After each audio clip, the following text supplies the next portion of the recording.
Fire in Silüet. Written by Musa Onal. Entrance. December 5, 1914.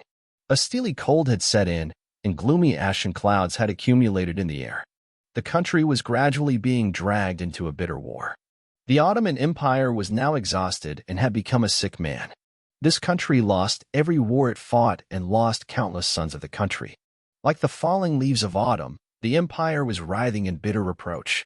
It was a sad spring, a wounded spring. When I saw that my country was being dragged into a bitter war, my heart could not stand it and my eyes were constantly filled with tears. As an officer of the Ottoman Empire, which was on the brink of the abyss, I was ready and waiting to do all my duties. The Sultan of the country had now completely lost his qualifications and began to despise his seat. While the country was progressing piece by piece, the enemy was preparing to step on every inch of its territory. The enemy ships had dropped their anchors in the Bosphorus and were waiting for further orders. Clouds of gloom had already gathered over the country. There was no turning back from here. The Turkish nation, tired of fighting, would once again surrender to its fate and raise the sick man to his feet. The Turkish nation was tired, exhausted, hungry, and miserable, but despite everything, they were going to fight a new war with everything they had. While the wounds of the Balkan War were just healing, it seemed that we could never bear another one, because our ammunition against the enemy was stones and slings. Even if you have to leave a girl you love behind, enter that war and fight with all your heart, because your lover, whose scent you cannot get enough of, will be waiting for you. But the homeland whose scent you cannot get enough of will exist as long as you resist. My commanders would say. Now I understand them better. The Turkish nation was left alone with its bitter fate in a harsh cold. The Sultan was having fun watching the enemy ships anchoring in the Bosphorus from the garden of Dolmabahce Palace. While the British, Italians, French, and Greeks were trying to evacuate with all their might, the Istanbul government was trying to beautify the invaders. Yes, my country was going piece by piece. It was as if the gloomy clouds were gathering over Aksahir, over the homeland, never to disperse. The entire burden of the Ottoman Empire, which was collapsing day by day, fell on our shoulders. I couldn't waste any time. The silent attitude of the Istanbul government touched my heart. I became a member of the Committee of Union and Progress. While the smell of gunpowder spread over our country, I leaned my back on a mountain I trusted. I wasn't very interested in politics, but I couldn't say I didn't have a revolutionary heart. It was my generous heart that burned like a coal that made me a soldier and the commander of the Western headquarters that I dreamed of. As the dates were chasing each other, Istanbul was officially occupied, and although the Sultan did not accept this, the reins were now in the hands of the occupying forces. Ships with wide funnels saluted the sick and kneeling empire. You could take everything from this nation, it would say nothing. It was a generous nation, but our people would never lose their freedom to a few looters. I found myself sitting by the window with sad eyes. My heart was beating so fast it felt like it was going to jump out. While the Ottoman Empire was in its last days, our debts increased and our lands on other continents disappeared one by one. I opened the window all the way, and my eyes misted as I breathed in the linden scent. While a bitter war was knocking on our door, I blew my troubles and sorrow into the smoke of a cigarette. After that word from my commander, the thing I feared most was falling in love in this desperate war. I was so afraid of falling in love that I couldn't see anything. Part 1. Ash-colored clouds gathered over Aksahir. The snow that fell in the morning had stopped and a white quilt covered this beautiful city. A bitter cold spread through my long and wavy black hair, making me feel cold throughout my body. We walked on the stone pavement illuminated by the gloomy and pale street lamp and stopped in front of the two-story historical building. The honeyfoam light coming from the wide windows with wooden frames fascinated him. Taking my last breath from the cigarette that was getting smaller and smaller between my fingers, I blew the smoke from my mouth into the deep darkness of the night and crushed the cigarette I threw on the ground with my boot. "Come on, let's go in," said Savar, "before it gets cold." I could feel my nose and cheeks turning red as I buried my head into the thick and furry uniform. Savar smoked his cigarette a little more politely out of respect for me.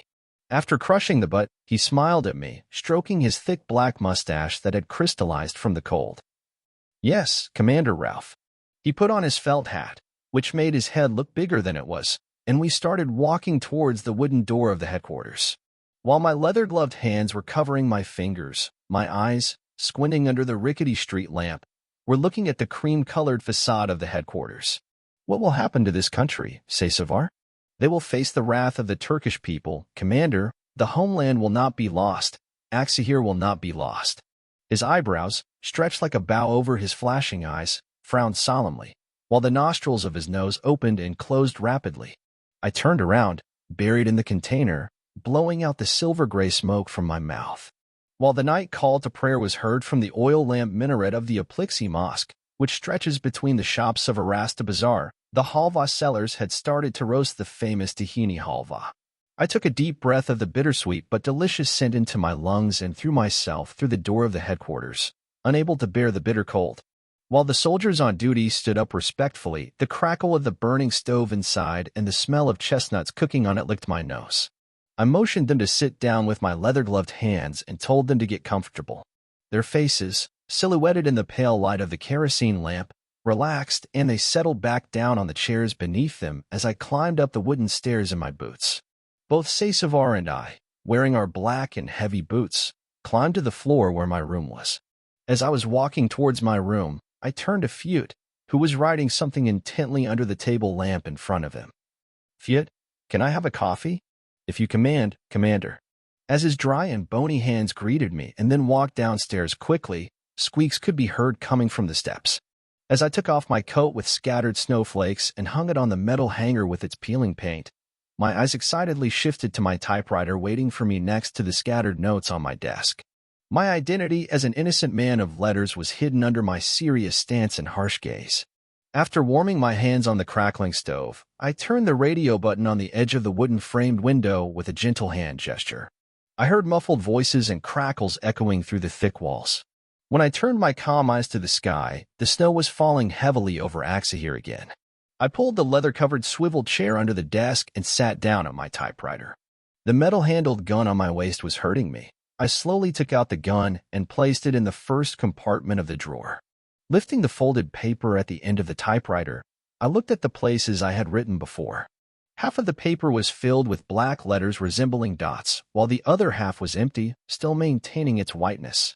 I thought to myself, it's like humanity, good and evil, black and white are always fighting. While my fingers were pressing the keys of the typewriter, the sounds echoed pleasantly and reached my ears in the room illuminated by the pale gas lamp. I had written a few sentences when the wooden door of my room was knocked repeatedly. "Come," I called, looking up from the paper. "I brought your coffee, Commander Ralph." Fyut carefully placed the gilded cup in his hand on my table and smiled under his curled mustache. "Bon appetit. Good luck, my Pasha," he said. I continued writing, smiling at her bright eyes looking at me with all their warmth. "Thank you, Fyut. Good luck to you too. Your job is really difficult while our country is being invaded piece by piece. Pasha, may God help you." "May God help us all, Fyut." I spoke with great determination, placing my shaky and bony fingers on my metal-handled gun. He placed his hands next to his knees, bowed his head slightly, and left the room with determined steps. After taking the first sip of the steamy, foamy coffee, the cold I had just ate disappeared. While I was drinking the hot coffee from the small cup with great pleasure, I was continuing to write. The pale light above my desk flickered and went out. While the song on the radio continued to play in my dimly lit room, the room was only lit by the kerosene lamp hanging on the wall. I felt my fingers hurt, and I sat up from the chair I was sitting on. Opening my drawer next to my desk, I pulled a cigarette from the silver tray to my lips, lighting it to relieve my tiredness a little. As the ash-colored smoke dispersed into the room, I stood in front of the wooden-framed window. The whole of Aksahir was in a deep sleep. The fluffy snowflakes could be seen under the orange street lamp on the street. While I was taking deep breaths from my cigarette and blowing it out, my eyes caught the road winding in this direction through Arasta Bazaar. A dark silhouette was approaching the headquarters. As my lips became dry, my heartbeat accelerated, and I tried to remain calm so as not to alarm the soldiers. While pressing the freshly lit cigarette tightly into the ashtray, I turned off the radio with its crackling sound. After taking my coat and hat from the hanger next to the bookshelf, where rows of books were lined up, I quickly stepped outside. As soon as I walked out the door, I saw Saysavar and Fyut. Saysavar was chatting with Fyut as my departure time was approaching. As soon as I left the red velvet-covered chairs behind and stepped on the step, I was distracted by Saysavar's voice. "Ralph Pasha, where, if you allow me, can I come too?" "No," I protested, frowning. I threw myself out, supporting myself from the banisters. While my boots were making a sound by crushing the snow under my feet with pleasant crunches, I looked hard at the person approaching me in silhouette. He looked away as if he were afraid of me. Then he quickened his steps, as if he wanted to escape from me. "Hey you. Stay where you are." She adjusted the veil on her head with her velvet-gloved hands and continued walking as if I wasn't there. "Who am I talking to?" Just as he was about to accelerate, his foot got caught in the snow mass and his delicate body fell onto the soft snow. I frowned and grabbed her arm tightly. Her arms under the tulle veil were as thin as toothpicks. He tried to free his arm from my fingers, but I didn't let go. When she stood up, she shook the snow off her without speaking. Only her bright eyes looking at me could be seen from under her veil. The person walking slowly, avoiding the cold, was a woman. I slowly relaxed my fingers, released her arm, and asked, "What's your name?" "Irva," he stammered in his trembling voice. "Will you lift your veil?" She lifted her white veil with her bony, thin fingers. My heart felt like it was about to explode. I was literally mesmerized. Her wavy brown hair flowing foamily on her shoulders and her tiny nose above her curved lips almost complimented herself. When he saw me looking at him with such admiring eyes, he looked at his feet with his sparkling brown eyes and his cheeks turned as red as an apple. "Where do you come from at this time?" My commanding tone was gone and I was as soft as cotton before the beauty I saw. "Book," he said in his small voice. "I bought a book from my friend. That's where I come from." I glanced at the book with crime and punishment written on its cover and continued my speech. "Okay, Irva, you can go, but is it okay to wander around the streets much? Especially in isolated places. You know, you may encounter an enemy at any time." I scratched my hardened black mustache with 2 fingers. "Thank you. Can I also know your name if it is not confidential?" He looked away from me while talking. My heart was pounding with excitement, and I continued my speech without expressing that strange excitement. "Of course, my name is Ralph. Commander Ralph." "I am pleased, Mr. Ralph. Good luck in your duty." As she slowly left me, the scent of lavender and honeysuckle coming from her skin hit my nose. When I cast my timid gaze on the ground, the square embroidered handkerchief lying buried in the snow at the end of my boots caught my eye. I rescued the handkerchief from its place and called out sincerely, "Irva."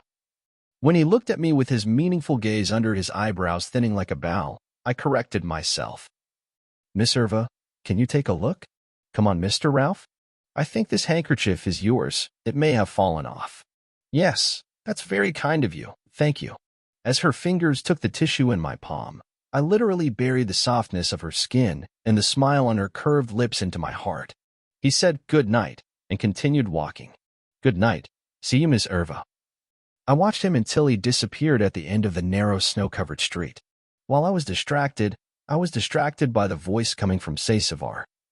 "Ralph Pasha, who was that?" "A civilian," I said, removing the stagnant look in my eyes. Saysavar came to me and greeted me.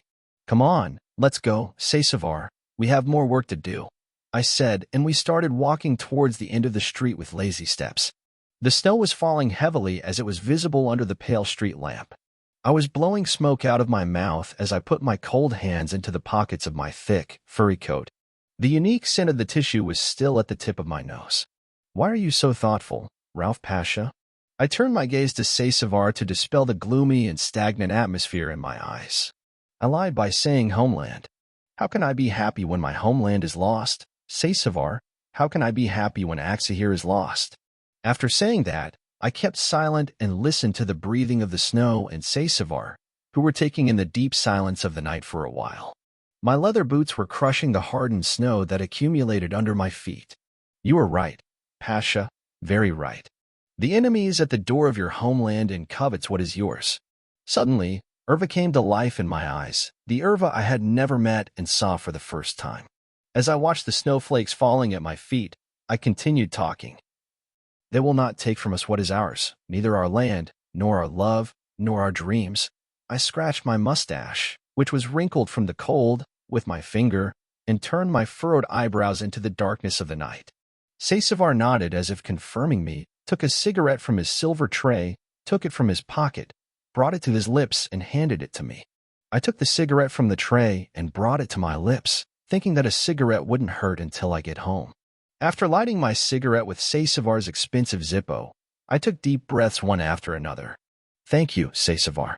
You're welcome, Ralph Pasha. May your lungs rejoice. I'm coming back from here. Have a good night, he repeated, pointing to the end of the pitch-dark narrow street. I continued my speech while taking the orange-bottomed cigarette between my fingers. Good night. There may be a Greek on every street corner. Be careful. While the bitter tobacco smell emanating from his lips licked my face, he said, Be careful too, Ralph Pasha.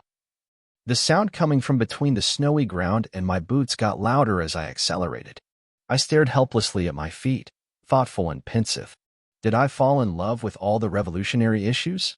What if love is more burning than revolution? Even I didn't believe the whisper coming out of my teeth. In the darkness of the night, only the sweet redness of the cigarette between my lips could be seen.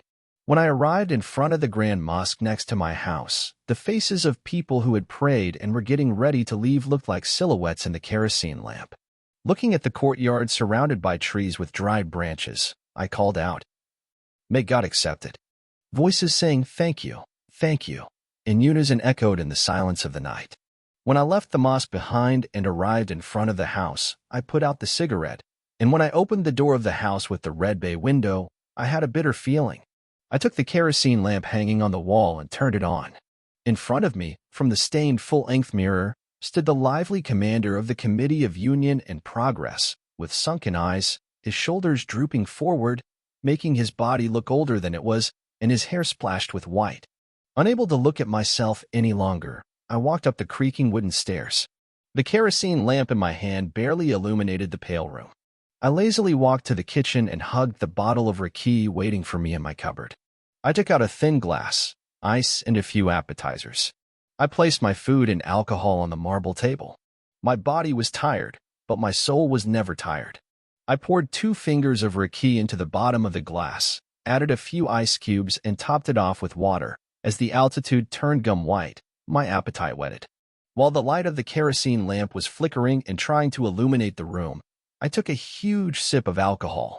A sudden fire engulfed my whole body as it burned my throat and went down to my veins. I fell in love with a girl whose eyes I looked at and whose hair I touched. I knew this was a behavior that did not suit the Committee of Union and Progress, but the old Ralph was gone and a completely different person took his place. As Irva's striking gaze came to my mind, the rate at which the glass emptied was increasing. I stared out the wooden-framed window. The snow was falling without losing its beauty. After finishing my raki, I fell down on the sofa next to me and fell asleep right there. I woke up with fists pounding on my door, and when I stood up from the sofa, my head hurt like hell. I put my clothes in order and quickly went down the wooden stairs. The smell of tobacco mixed with the bitter anise smell licked my nose. I opened the door, and as the morning cold hit my face like a strong slap, I saw Ova in front of the door, looking at me with her innocent eyes. I scratched my eyes thinking it was a dream, but it wasn't a dream. Good morning, she said, looking at my confused face. Day. Good morning, Ms. Irva. I brought you something for breakfast. Did I do something wrong, Ralph Pasha? As my lips slowly curled under my thin mustache, my eyes smiled. No, you did well, thank you. She held out the bundle in her hand, looking away from me. I took the bundle from her hand with my smile fading as I looked at her beauty. Bon appetit, I called after Irva, who started to descend the stone steps. How did you learn my home address? He turned around and looked at me out of the corner of his eye. From your soldier, he said, and disappeared into the snow that was almost over his height. I watched Irva disappear at the end of the narrow street, forgetting the cold that slapped me in the face. After eating the breakfast he brought with great appetite, I got dressed and headed to the headquarters. The snow that had been falling since the night had stopped, and a dry cold prevailed in the narrow and gloomy streets of Axahir. Ash-colored clouds were again hovering over the beautiful country. Desolation, plainness, and loneliness had descended on these once cheerful streets. Neither neighbors greeted each other nor children's laughter could be heard. The war made us forget that we are human. As my eyes filled with these thoughts, I entered the door of the headquarters. The uniformed soldiers remained serious. Good morning, soldier. My voice echoed between the thick stone walls. Good morning, Commander. As I walked up the creaking wooden stairs, I heard movement on the creaking floor. Sasevar was standing next to Silüet, looking at me with shy eyes. They both stood up from the wooden chairs they were sitting on and greeted me. While shaking my head at Silüet, I fixed my dull gaze on Sasevar and said, Sasevar. Sir Rauf Pasha? His voice was trembling, and his bright eyes could only be seen in the dimly lit hall of the headquarters. Will you come to my room? Of course, my Pasha, he said, coming after me with quick steps and closing the creaking door with a slow move of his hand. I felt uncomfortable as I inhaled the smell of kerosene mixed with the cigarette smell from last night. I opened the window with wooden frames and felt goosebumps as a dry cold licked my face. When I left the window open to ventilate the room and turned around, Sasevar had turned pale. Did you give anyone your address today? When I repeated it in my calm voice, the tense expression on his face was replaced by relief. Give it. I gave it to you, Pasha. I gave you the address of your house. But she wanted it so bad. It was the lady from the other night. His eyes, under his eyebrows stretched like a bow, were avoiding me from time to time. Okay, thank you. His lips curled up involuntarily under his small nose that harmonized with his shapely face. What does the telegram from last night say? I asked. As he handed me the paper he took out of the pocket of his dark green uniform, he began to explain. Rauf Pasha writes that the occupying forces can roam among us as civilians, that we cannot cause any harm to them as Turkish soldiers, and that we must remain in a ceasefire until further notice. Of course, we will not know that these are occupying forces. As I crumpled the straw paper between my fingers and clenched my teeth with all my strength, I tasted a strong taste of blood between my lips. I frowned. How can this be? This is nothing but tying our hands. It is a great betrayal to the country and the nation, Commander. We need to clean up this black stain on our country.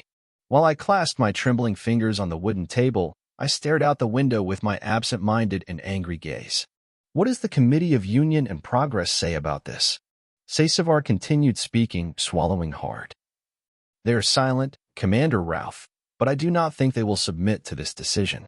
While Sasevar fell into deep silence in front of me, I opened the crumpled paper and whispered through my lips the two words written in crooked handwriting at the bottom right. Istanbul government. I continued my words while scratching my chin quickly with my fingers. We will wait for the news from the Committee of Union and Progress. This decision ties our hands. Sasevar, after listening to what I said attentively. Yes, Commander Rauf, he said. As he was dragging his leather boots across the rotting wooden floor, I called after him. Send Silüet on your way out, Sasevar. After closing the creaking door, the gloomy light filtering through the windows revealed the cigarette smoke and dust inside the room. I stood up with calm eyes, moved to the edge of the wooden-framed window, and started to look outside again with hope. The sun coming out of the silver-gray clouds was melting the snow, but it could not prevent the freezing cold and the snowfall that would follow. Fists were pounding on my room door one after another.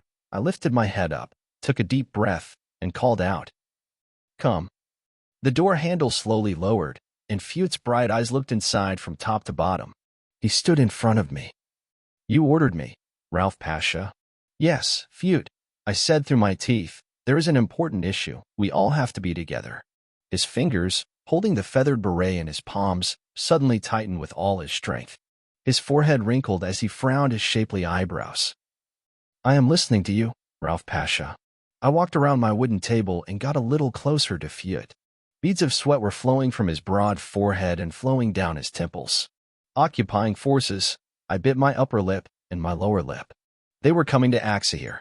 I swallowed hard and remained silent. When he said, we will do what is necessary, Pasha, his eyes were shining and his voice was trembling.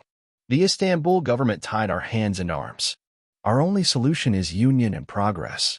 According to the decision coming from Istanbul, the occupying forces will be wherever they want, but we hope that the Unionists will definitely oppose this. If a decision is made against this government, will you be with me? Tears flowing from his bright eyes, flowing down the corner of his small nose, he spoke. We are always with you for this country, Rauf Pasha. We have no other homeland. We have no other history. We have no other culture. We have no other flag. We must explain this to those who destroyed our homeland for a penny. He licked the tears from his lips and did not take his misty eyes off me. I tried to talk without taking my eyes off him. Autumn. Good. Then we are gathering at the mansion next to the Grand Mosque tonight. It's time to light up the night and shout the screams of freedom over the whole country. He left my room without changing the expression on his pale face. I sat helplessly on the leather swivel chair just below me. My drawer opened with a squeak, and I took out my shining gun. My heartbeat accelerated and my hands started to shake. Underneath the wooden-handled revolver, I saw the paper, folded in four and turning yellow. My dry, bony fingers gripped the paper tightly, and I opened it with strong rustling sounds. I read the messy but beautiful handwritten text. The ink was still wet. Is it possible to never lose your love for writing? There was neither a signature nor a name, but my heart had already accepted the person who wrote it. Was love something like this? Keeping the bad away from it and looking for the good behind it. My lips curled, forgetting what had just happened. While I carefully placed my gun and note into the drawer, my mind was deep in thought. They wanted to divide us into two and destroy us, but we would never allow that. I pulled a cigarette from my silver tray, whose presence I always felt next to me, to my dry lips. As it blew its smoke out, silver-gray gloomy clouds closed the air again. At that moment, I heard the sound of a vehicle approaching towards the headquarters. I looked at the window with curiosity. He was moving towards here, breaking through the snow on the narrow stone street. While the smell of bitter tobacco licked my nose, I watched the inside of the vehicle with full attention. The Jeep, which I expected to stop at the headquarters, continued in the direction it came from. We will wake you up from this dream, I whispered through my teeth. While I was thinking absently in the chair I was sitting on, I was also making deep plans. As the sun slowly disappeared at dusk, the blood-colored red could not be discerned from the gloomy gray clouds. I was filling in the blank paper while drinking my steaming coffee right next to my typewriter.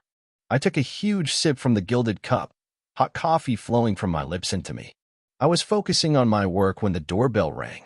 Without lifting my thoughtful eyes from the typewriter keys, I said in my weak voice. I said, "Come." The person who entered was none other than Silüet. He continued speaking while his eyebrows became straight under his wrinkled forehead. "You have a visitor, Pasha." I squinted my eyes and stood up from the leather chair I was sitting on, my weak fingers leaning on the wooden table with all their strength. "Here you go, Silüet." "Yes, my Pasha."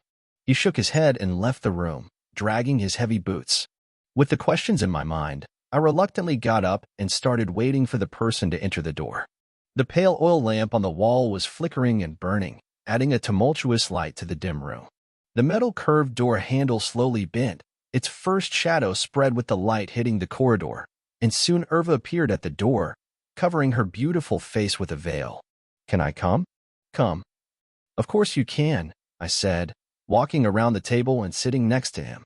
I shook off the snow from the square embroidered patterned shawl she had put on her shoulder and hung it up. He took timid steps and sat down on one of the armchairs in front of my desk. Irva, who had previously been ashamed to lift her veil, this time took down her veil, which resembled a tulle curtain, without me telling her. The pale orange glow from the light was shining on Irva's face. "Welcome." While my bright eyes were watching him, I was avoiding him. "I enjoyed it, Mr. Ralph." He clasped his thin fingers together and stared at his feet with his brown eyes. As I sat across from him, my lips curled and I smiled under my thin mustache and asked, "Did you leave the note?" "Home." "Yeah, don't you like it?" "Oh, no. On the contrary, it made me happy." She moistened her lips with her little pink tongue. While she was gathering her brown hair that flowed foamily over her shoulders, her eyes shifted to the typewriter on the table. "Were you writing again?" I sighed heavily and continued speaking, looking at the snowflakes becoming more and more visible under the street lamps as it got darker. "Whenever I find free time to get away from these troubled days." My forehead wrinkled as my eyebrows furrowed. "Mr. Ralph," I interrupted him as he started to say, "please remove the word bay." As her apple cheeks turned red, her innocent lips curled sincerely. "Ralph, I need to tell you something." While my heart was beating rapidly, my lips were dry and my hands were shaking. I whispered through my teeth, "I'm listening to you, Irva. Can you add my love to your love of revolution and homeland?" While I was casting my meaningless gaze over Irva's smiling face, I threw myself into Irva's arms. I inhaled the scent emanating from her hair, which fell in waves onto her shoulders. I sacrificed this love for you. My voice shook and my eyes filled with tears. A tear fell from my eye and fell into her hair. I slowly lifted my head from his shoulder, and when our eyes met, I realized that he was also crying. I wiped the tears with the index finger of my left hand and smiled. That's love, I said, without taking my eyes off his eyes. The most beautiful love, he repeated, and as he laughed as if forgetting the whole past, I gently grasped his arm and continued my speech. Irva, it's late. Go ahead before I worry anymore. The streets are not very scary these days. Even Sasavar can come with you and take you home. Good. There is no need. Sasavar, can you take a look? I shouted behind the door. After hearing muffled conversations, Sasavar appeared at the door with all his seriousness. Will you take Iva home? Yes, Commander Ralph. Irva said goodbye to me and followed Sasavar with lazy steps. They disappeared at the end of the narrow street lit by the dead street lamp. As I stared at my watch with a yellow dial, I realized that it was approaching midnight. I couldn't understand how all those hours had passed with Irva. When I opened the door of my room, the honey-colored light of Fute's room was on. He was absorbed in his work and reading the telegrams. I entered his room without disturbing him, and when he saw me, he hurriedly stood up while throwing his cigarette into the ashtray. Come on, Pasha. Relax, Fute. Good luck. When he said, Thank you, Pasha, I could see the tired expression on his face. Is there any news from the Union and Progress Group? He fixed his despairing gaze on the table full of papers. Unfortunately, no, Pasha, but it is close, he said, and it was obvious from his tone that he did not believe this either. Anyway, we'll have to wait a little longer. Meanwhile, I'm leaving. Come to the mansion in pieces. Do not attract the attention of the occupying forces. Yes, my Pasha. As I walked out of the room and towards the creaking steps, I buried my head into my furry coat, remembering the cold outside. Greeting the uniformed soldiers sitting at the decaying table below, I opened the wooden door of the headquarters and went out. While I was placing my hands tightly in my pockets, snowflakes were falling on me as if they were flying. I could make out the speed of the falling snow under the light of the gas lamps faintly burning in front of the houses and shops. While passing through the narrow streets of Arasta Bazaar, I saw a silhouette in front of me. I squinted my eyes and tried to understand the figure approaching me, and when it got closer to me, I turned my gaze to my boots crushing the snow accumulated under my feet. He was releasing steam from his mouth, and the crunch of the snow crushed by his boots could be heard in my ears. As he passed me, we made eye contact, and the wooden-handled rifle hanging on his shoulder and his uniform, which was lighter in color than ours, caught my attention. When I turned my head back, he walked along the narrow street without paying any attention. As the steam coming out of my mouth covered the front of my wire-rimmed glasses, I whispered helplessly through my lips. Damn it! Occupying forces surrounded everywhere. When I arrived in front of the small two-story mansion, I grasped the silver key in my pocket. I quickly took off the black leather gloves I was wearing to protect myself from the cold and opened the solidly locked ornate wooden door. Under the gloomy light reflecting from the street, behind the floating dust, a smell of mold, dampness licked my nose. I grimaced, disturbed by the smell, and turned on the kerosene lamp hanging on the wall and walked to the second floor. The doors of the large hall were wide open, and a large wooden table stood in the middle of the deserted and dim room. After hanging the kerosene lamp on a suitable corner of the wall, I spread the red velvet cloth folded on one side of the table and felt the bitter smell of the dust spread in my lungs. While I was inhaling the smoke of my cigarette in the cream-colored armchair, there was a knock on the door of the mansion one after another. While my heart was pounding, I put out the cigarette on the newspaper with the erased writings and walked quickly to the door. Who's that? It is us, Commander Ralph. Their voices were so quiet that I could only hear them by leaning my ear against the door. I slowly opened the creaking door. Come. While Sasavar was trying to warm up by holding her hands to the tip of her red nose, Fute's dull facial expression remained. Sesme and Inver entered right after Sasavar and Fute. I closed the door of the mansion and locked it behind me several times. The sound of the silver metal key locking echoed in the deserted mansion. We climbed to the second floor as our boots pounded the damp wooden steps. As Sasavar takes off his dark uniform with snowflakes scattered on it. You have prepared the mansion, Ralph Pasha, he said. My thin lips under my mustache slowly curled. When we arrived early, we did something. They were all watching me with their sparkling eyes. I pulled the chair right under me and looked at my friends waiting for me around the table and continued. Come on, guys, you can sit down. Each of them sat down on their chairs, and the pale light of the oil lamp flickering in the room was reflected from the windows covered with a thin tulle. Taking deep breaths, I fixed my sharp gaze on the velvet-covered table. Clouds of ashen cigarettes were floating around the room. Friends, I would like to thank each and every one of you for taking this risk and gathering here for me at this time, I said and looked into the eyes of each of them looking at me with love. Always, Pasha, said Sesame, without taking his eyes off me. I and my dear friends are always behind you, Pasha. While interlocking my fingers on the red velvet-covered table, I continued my words with my tobacco-scented breath. We gathered in this mansion because it is the most inconspicuous place. The situation is more serious than you think. Occupying forces? Enver asked. I turned my eyes, narrowed under the pale and flickering gas lamp, to Enver. Yes, occupying forces. They surrounded Axahir from all sides, slowly infiltrated us, and before we could do anything. Seysavar stood up, pushing the chair under her, and slowly lowered her fisted hands onto the table. Let's do what is necessary, Pasha. Let's get them out of Axahir. I continued to look into his eyes that were shining with anger. There is a definitive decision from the Istanbul government. We will not touch them. While my loud voice echoed among the damp walls, I cast my determined gaze over Seysavar. I was distracted by Sesame's speech, sitting right next to me. Sometimes not everyone can tell us the right thing, Pasha. The bow-like eyebrows under his short brown hair were frowned and his forehead was wrinkled, keeping rhythm with my interlocked fingers on the red velvet-covered table. You are right, friends. The decisions of the Istanbul government are aimed at tying our hands, but we have not received any news from the Committee of Union and Progress, which we have been eagerly waiting for.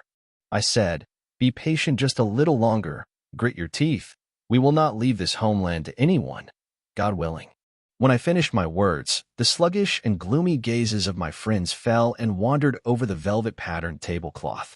At that moment, there was a deep silence. Only faint whispers from the gas lamp and our tense breathing could be heard.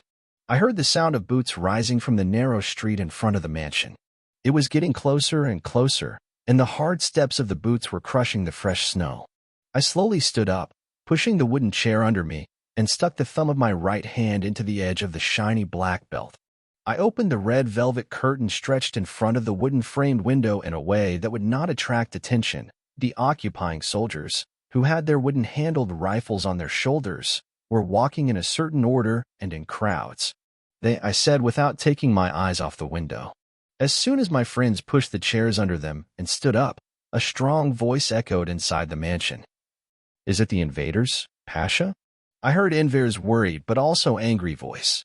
The house. Yes, the very ones. Are they coming to the mansion? No, they are supposedly inspecting the streets, I said, turning to Seysavar's narrowed eyes. I took the curtain from my fingertips and walked towards my friends who were watching me with worried eyes. We will be able to hold out for a few more days, but if the decision is not made, I kept silent and moistened my lips. What will we do, Pasha? Sesame raised one eyebrow and squinted her bright eyes.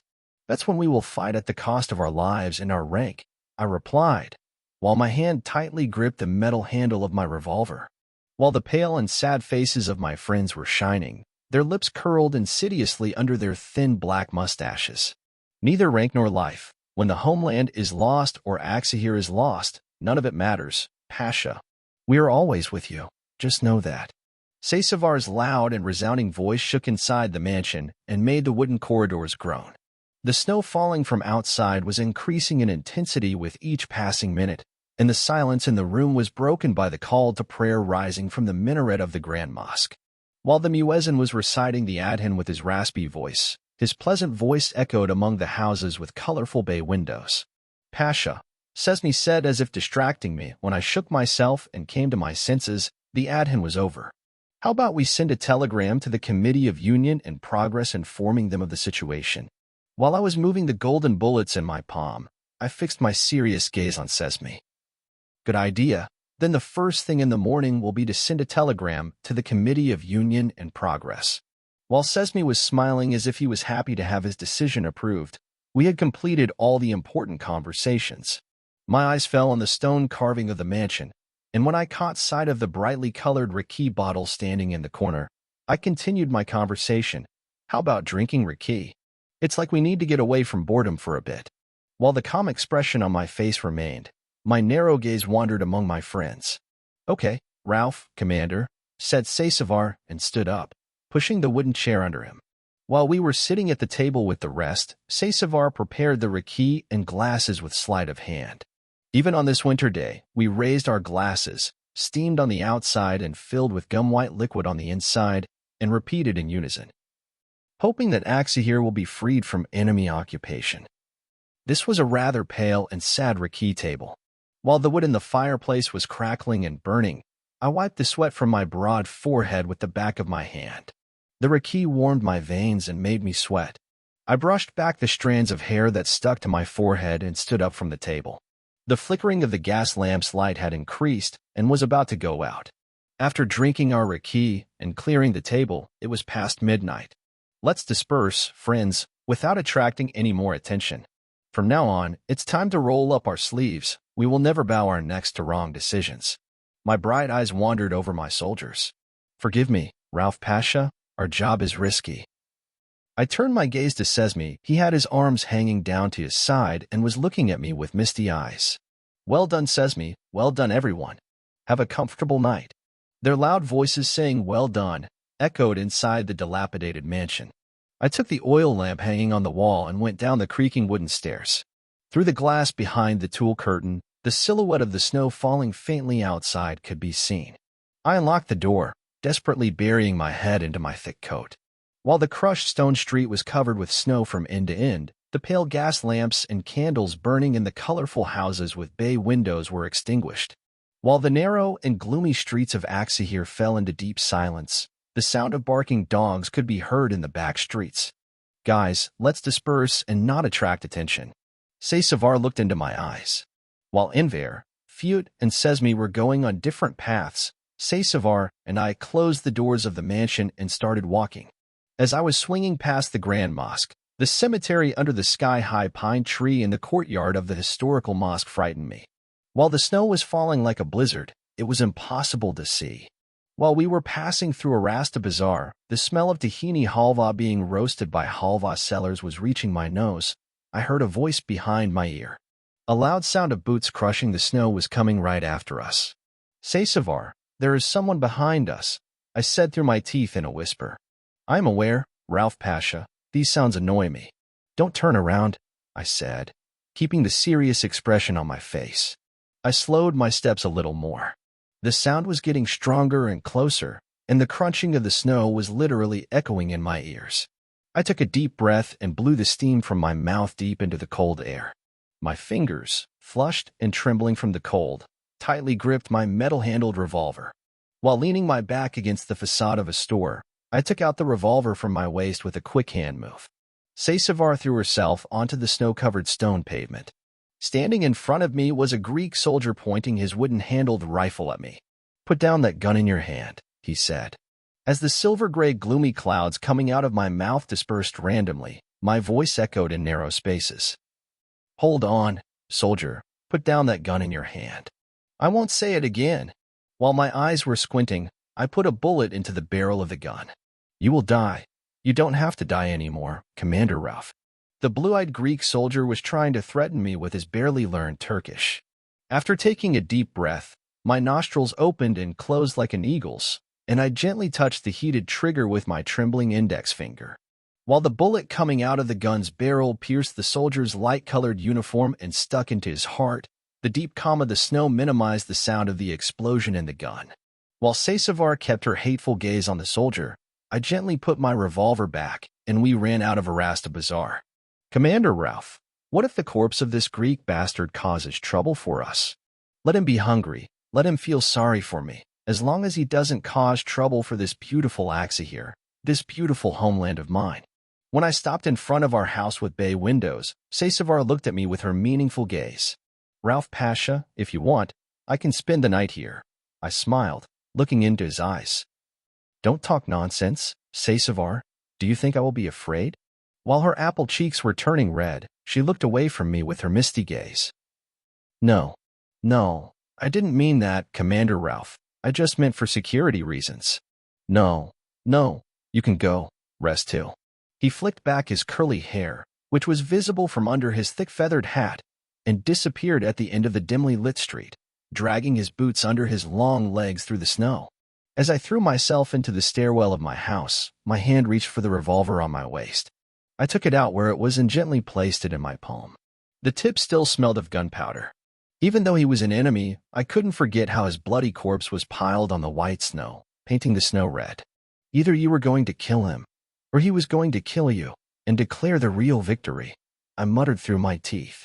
With the kerosene lamp in my hand, I climbed up the creaking wooden steps, placed the revolver between my trembling fingers and the letter written by Irva inside the yellowing paper in the top drawer of the comedy table next to my bed. I looked at the narrow and gloomy streets of Ateş from behind the tulle curtain. The snow continued to fall, increasing its speed. I got rid of my official uniform and laid my head on the pillow. I was lost in thought as the light of the moon shining in the darkness of the night filtered through the tulle curtain and reflected on my ceiling. Just as I took a deep breath and closed my eyes, a strong hand punched the wooden door repeatedly. As my eyes widened, I quickly grabbed my revolver from my drawer and threw myself onto the stairs. From the small window right next to the door, his shadow falling on the snowy street could be seen. "Who are you?" I said without opening the door. My fingers were sweating from squeezing the handle of the gun. He waited silently for a while, then his peaceful voice echoed in my ears. "It's me, Ralph." It was Irva. I slowly opened the door while placing my gun back on my waist. I smiled, looking into his bright eyes that were looking at me through the veil he covered his face, and my dimples on my cheeks were revealed as my lips curled. "No, Irva, what wind brought you here at night?" I couldn't resist coming. "I missed you so much, Ralph." As I took her under my wide arms and hugged her, I deeply inhaled the pleasant lavender scent emanating from her hair. "Me too," I started to say. My voice was shaking and my eyes were filled with tears.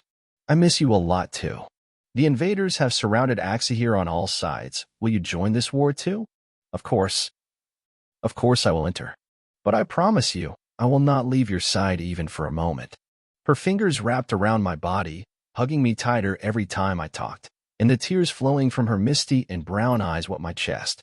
She slowly pulled her delicate and frail body back from me, threw back the veil covering her eyes with the index finger of her left hand, then placed her moist lips on my dry lips and kissed me. While I was looking at him in surprise, he shook the snowflakes off his black leather gloves, took out his white and square embroidered handkerchief from his pocket, and squeezed it between my fingers. "Keep this handkerchief," he sighed before continuing his words. "Maybe a little bit of my sin has passed on to you. Every time you smell it, you will remember me and renew our love." "Why do you talk like this, as if we will never meet again?" My eyebrows were knitted and my forehead wrinkled. "This is war, Ralph. Neither listens to love nor love. It shatters the soul and the love within the soul. This handkerchief will make our love eternal against war and cruelty." She threw herself into my arms again and started sobbing. "Irva, please don't say such things." She held my arms and looked into my eyes, wiping the tears from her misty eyes as she released her veil in front of her eyes again. "I have to go, Ralph. See you later, okay?" See you, Irva," I said, caressing her hair with my fingers. He slipped out of my arms like a cloud and ran along the snowy street. While she was trying to cover her face with her veil, she was also turning around and watching me. Despite the bitter cold outside, I still stood and watched him disappear at the end of the street. While the snow was falling like a blizzard, Irva had disappeared at the end of the street. I went inside, breathing in the scent of her handkerchief held between my fingers. When I lay back on my bed, I turned my gaze to the wooden-framed window opening into the gloomy night air and whispered, "I am in love with you. I am in love with you as if I feel it deep in my heart." Then, I closed my eyes into a deep darkness. The wooden-framed window of my room was open a few fingers wide, and while the steel-like cold coming from outside was licking my skin, the smell of incense burning sweetly on the edge of my table came to my nose. While I was pressing the typewriter keys under my fingers, my room door was knocked by a strong hand. "Come," I called out. As the door creaked open, Cesavar's silhouette appeared in the dim light of the corridor. "Come on, come, Cesavar." My Pasha, he said in a hopeless voice. His lips were slowly curling downwards and his eyes were misty. What? What happened, Saysavar? I stood up, pushing the chair under me out of fear. He slowly opened the paper he held between his fingers. Paham, the telegrams we sent to the Committee of Union and Progress have not reached so far. But how can this happen, Saysavar? They cut off our communication lines, Pasha, he said, handing the yellowing paper in his hand towards me. Actually, the Committee of Union and Progress made this decision, Pasha. I quickly grabbed the paper from his hand and whispered through my lips. Dear Commander Ralph and his team, we are honored to know that we are not alone in the Committee of Union and Progress with you. Therefore, do not sacrifice everything and leave your country, hometown, and Axahir in the hands of the enemy. Remember, this country is ours. My hands were shaking and my eyes were blurred as I read the telegram between my fingers. While I was handing the paper towards Saysavar again, there was a knock on the door again. Come, I shouted, my voice echoing through the pale walls. This time it was none other than Sesmi. My Pasha. His voice trembled and he left the official document on my desk without speaking. The newspaper under the written paper did not escape my attention. While there was a deep silence in my room, I read the article written in capital letters in the form of a headline on the newspaper. Killer Commander took a life. Judgment will. I was even more worn out when I put down the newspaper with misty eyes and read the official document right at my fingertips. As the tears flowing from my bright eyes dripped onto the straw yellow paper, I was distressed by the loss of my rank. What happened, Commander Ralph? Saysavar stroked her hair and looked into my eyes. At that moment, we came face to face with Sesmi. My rank has been reduced. Why? What was the reason, Commander? I rested my fingers on the wooden table and felt the cold coming from the wooden-framed window on my face. It was me killing the Greek, my enemy. I thought about my homeland. I thought about our future. I became a traitor. If this is really treason, well, I am the biggest traitor. Both Sesmi and Saysavar listened to what I said with rapt attention. If we are going to fight this fight ourselves for our homeland, then I am resigning, Commander Ralph. Saysavar, without changing her serious facial expression. It would not be pleasant for me to be here under the umbrella of the Istanbul government, which is protecting the enemy. I am with you until my last drop of blood in the war for homeland and freedom.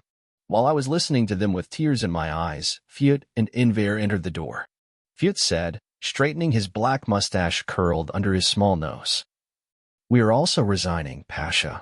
Long live freedom. Long live freedom. Long live the homeland. I ripped off the stars on my dark jersey and slammed them on my wooden table. Sesmi, Enver, Fiut, and Saysavar were watching me with misty eyes. After I put my stars on the table, my friends showed the same attitude. The sounds echoing in the western headquarters were piercing my ears. Outside, the phone on Fiut's desk started ringing insistently. Fiut nodded with his calm eyes, as if asking for my order. When I said, "Here you go," he came out, dragging his boots on the damp wooden floor that was about to rot. While there was a meaningless silence in the room, I turned my gaze out the wooden window. The snow was falling in flakes over Axahir. My trembling fingers reached for the radio next to me for the last time. After a few loud crackles, Bosdigan songs started playing on the radio. Frowning my eyebrows, I began to watch the ashen clouds and the snow mounds that covered this beautiful city like a quilt. The folk song sounded so beautiful to my ears that my eyes filled with tears and my cheeks turned red. I started humming, getting caught up in the words of the folk song playing on the radio. "We will die in the land where we were born," I shouted. The sounds of boots mixed with the words of the folk song, and I heard Fiut's painful voice. I could predict the news coming from him. "Ralph Pasha." "Sir." "Sir Fiut?" I turned the radio down and turned around. At that moment, Fiut looked at his feet with his shy eyes as if he had committed a great crime. "About you," he said and fell silent. It slid down desperately to the corner of his mouth. I finished Fiut's words by saying, "The Istanbul government has issued an arrest warrant against me. We are sorry. We are very sorry, Ralph Pasha. They can handcuff my wrists, but they will never be able to handcuff the love of freedom, equality, and justice in my heart." My loud voice echoed among the pale walls. When I slammed my fist on the table, my hand was shaking with anger. Also, there is no need to be sad. Friends, we will defend our homeland until our last drop of blood. with the decision taken by the Committee of Union and Progress. While my friends were watching me silently, I took my revolver, the note written by Irva, my handkerchief, and my lighter from the first compartment of the drawer next to my decorated table. I took the crumpled newspaper with the words Hukmawilla written on it and went to the blazing stove. The crackling sounds of the kindling burning inside, combined with the sweet orange color of the fire, were heard in my ears. My hand reached for the long and black iron next to the stove. As soon as I took the iron, I lifted the stove cover. The raging fire was spreading to the edges. I lit the headline of the newspaper with my lighter and threw the burning piece of paper into the stove. As the black ashes of the newspaper were scattered into the room, the sharp smell of coal licked my nose. "Look, guys. Look here," I shouted. While they all turned their serious and gloomy looks towards me, I continued my words. "This is how we will burn those who support the Sultanate. This is how we will burn those who call true patriots traitors." While the newspaper was burning hotly, I replaced the sooty cover on the end of the iron. I came to my desk by taking quick steps on the wooden floor with the boots on my feet, put the embroidered handkerchief and my note in my pocket, and then put on my coat on the iron hanger. While my friends were watching me with full attention, I continued my words. "We can't wait any longer. We can't wait any longer. We will do what is necessary." My eyebrows were knitted and my eyes were squinted. When I stood in front of the door with wooden frames, I looked at my room for the last time. I only glanced hopelessly at my typewriter, which remained silent, at the note papers hopelessly curled up on the edge of the garbage, at my window opening to the most beautiful view of Axihir, and at my messy desk. As my eyes filled with tears, I ran away from the room to hide it, went down the stairs, and went to the front of the headquarters. I sobbed and started crying, covering my palm with my hand. Being called a traitor touched me. The tears flowing from my eyes were leaving droplet marks on the snow. "Rauf Pasha," I heard Saysavar's whispering voice. While wiping my tears with the palm of my hand, I turned towards him with red eyes. "Sir Saysavar? Are you okay, Rauf Pasha?" "I'm fine. I'm fine," I repeated with a trembling voice and took a deep breath. "You will return to this headquarters again. Do not despair. You just tell us what to do. From now on it's time to do our best for our country."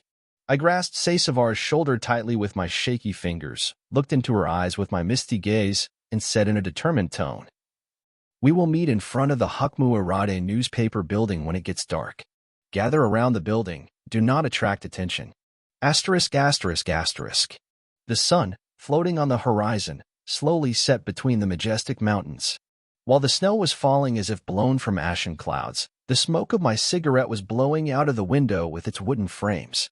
I had my hand under my chin and was just listening to the silence that dominated the deserted streets of Axihir. Irva was never out of my mind. Her curved lips were always smiling at me. Her wavy hair was falling into foam on my chest.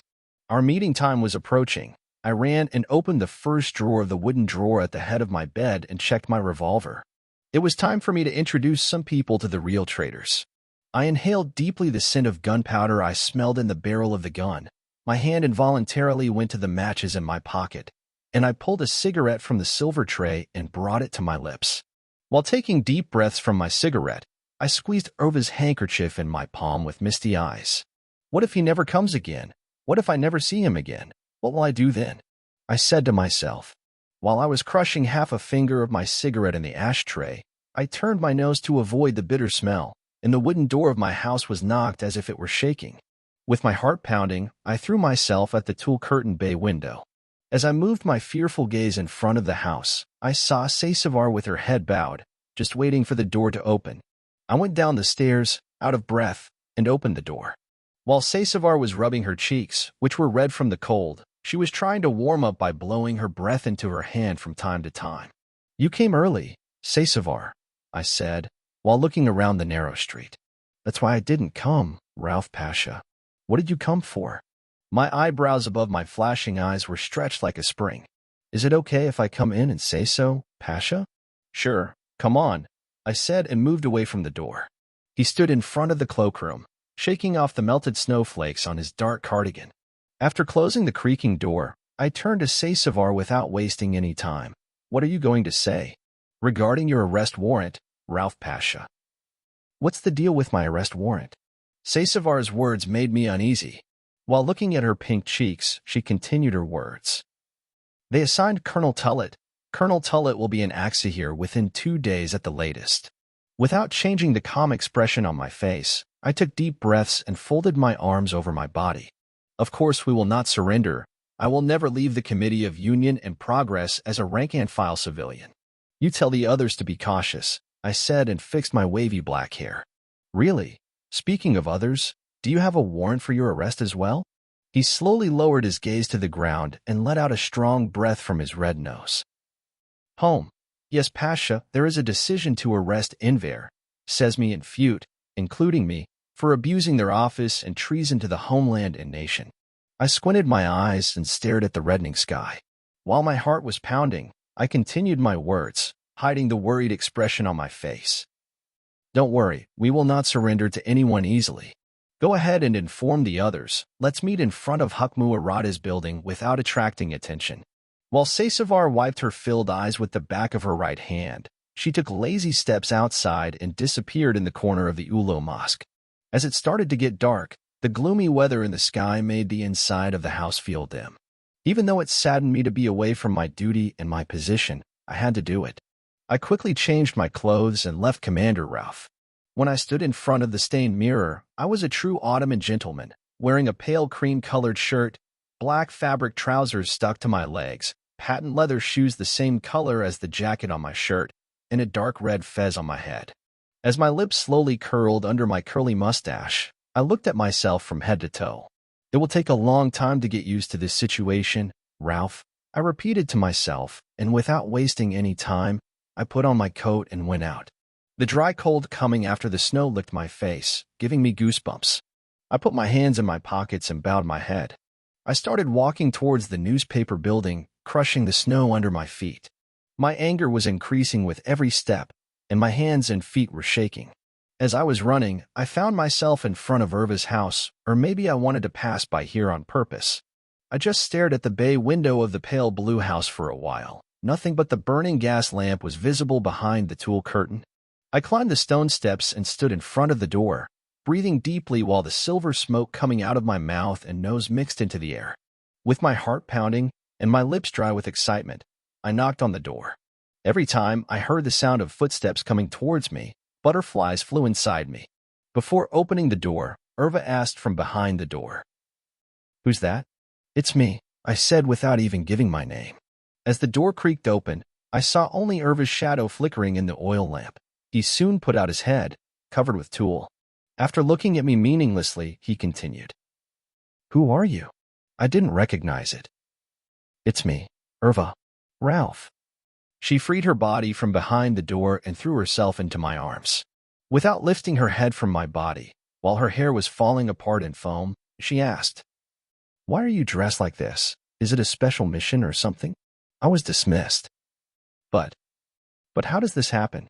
While caressing her soft hair with my shaky fingers, I continued my words. Sometimes loving your country is a betrayal, that's right. What will happen? What will you do now?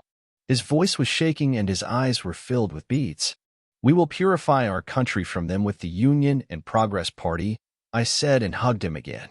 While her delicate body was shaking in my arms, she was sobbing deeply. Please don't do this. But Irva, you will be arrested, right? The Greek soldiers will take you with them? I tried to avoid his misty eyes.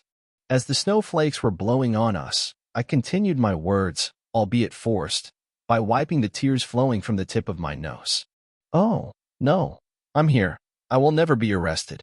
He shook his head as if trying to convince himself. Look, you've lost your duty. Can you ever leave your house? I frowned and laughed loudly. He looked at me with mocking eyes. Why are you laughing now? How could something like this happen, Irva? If we don't come out, who will come out of their warm homes? It is our duty to save this country. While she moistened her dry lips with her uvula, she made no sound and listened to me. I have to go. See you later, okay? He slowly removed his warm arms from my body. I carefully caressed the curling strands of hair that fell on my chest. She put the shawl that had fallen off her shoulders back onto her shoulders. Take care of yourself. I will always pray for you. I leaned down and kissed her apple cheeks, her face turning red as her eyes stared at her feet. After leaving him, I ran towards the newspaper building. The sun had already set, and the bright silhouette of the moon appeared in the gloomy sky, as if illuminating the night. I stood at the corner of the street, looking at the charming two-story building, pale yellow, with peeling shutters tightly drawn, red velvet curtains drawn, and lit only by a flickering kerosene lamp. Mr. Ralph. I was frightened by the whisper that came to my ear, and as my eyes scanned the surroundings uneasily, I saw Sasevar sitting on the snowy chair in front of the greengrocer right across from me. He was almost unrecognizable with his casual clothing and fez. While my eyes were looking for Fute, Sesame, and Enver, I saw them browsing through books in front of a small second-hand bookstore with dusty shelves a few shops away. After meeting the serious looks of my friends, I reached for the revolver on my waist and checked my gun. With my heart beating rapidly, I left the secluded corner I was in and stepped into the building whose sign said Hukmawilla. After me, Sasevar, Sesame, Fute, and Enver started to follow me. Holding my breath, I opened the wooden glass door of the building, and as the door creaked open, a warm air licked my face. As the crackling sound of the burning stove in the lobby reached my ears, I went inside with slow and cautious steps and closed the door. The man in the red fez, who was filling the blank page in front of him with a black typewriter on the oak table in the lobby, saw me coming, and without looking up from the typewriter, he looked at me from under his bone glasses. "Come on, who did you look at?" I shook off the melting snowflakes on my shoulder and said, "Is this the Hukmu newspaper?" "Yes, this is it," he said, increasing the nervous tone in his voice, taking off his glasses and placing them on one side of the table. "Who did you look at?" I looked at Ali Riza Effendi, but his eyebrows, stretched like a bow over his flashing eyes, frowned, and his broad forehead wrinkled. He squinted his eyes, shining in the light of the flickering gas lamp. "Ali Riza Bey is not in the building now. Come by another time." His bony fingers continued to hover over the typewriter keys. "There is an important issue, but—" "Brother, are you sick?" "From where?" I snapped, my lips curling up as I grinned at his face. He clenched his teeth together and stood up, pushing the chair under him. "Leave the building, otherwise I will inform the soldiers." "You already love the infidel soldiers, you love the betrayers," I said. Just as he was running towards me, the door of the building opened again, and my friends entered. I stood up from the armchair I was sitting on and looked into his eyes. He suddenly stood still, a look of fear spread across his face. I hit him right in the middle of his face with the back of my hand, which was about to turn red from the cold. The sound echoed in the lobby of the building, and the man stumbled and fell onto the wooden floor.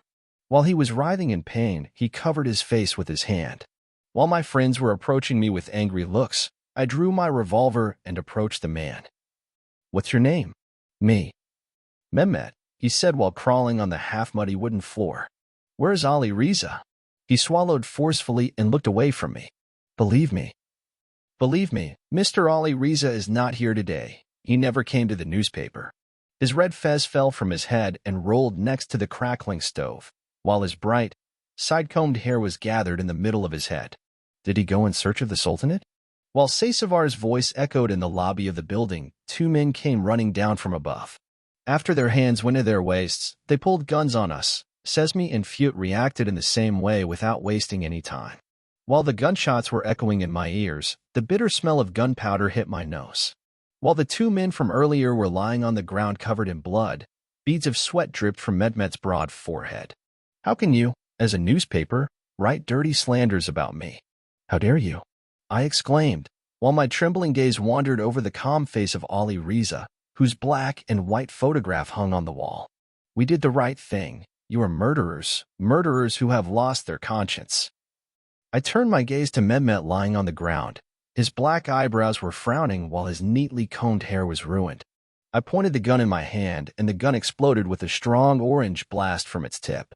While the smell of gunpowder mixed with the smell of rotten wood licked my nose, blood from Mehmet's head splashed on the moldy walls.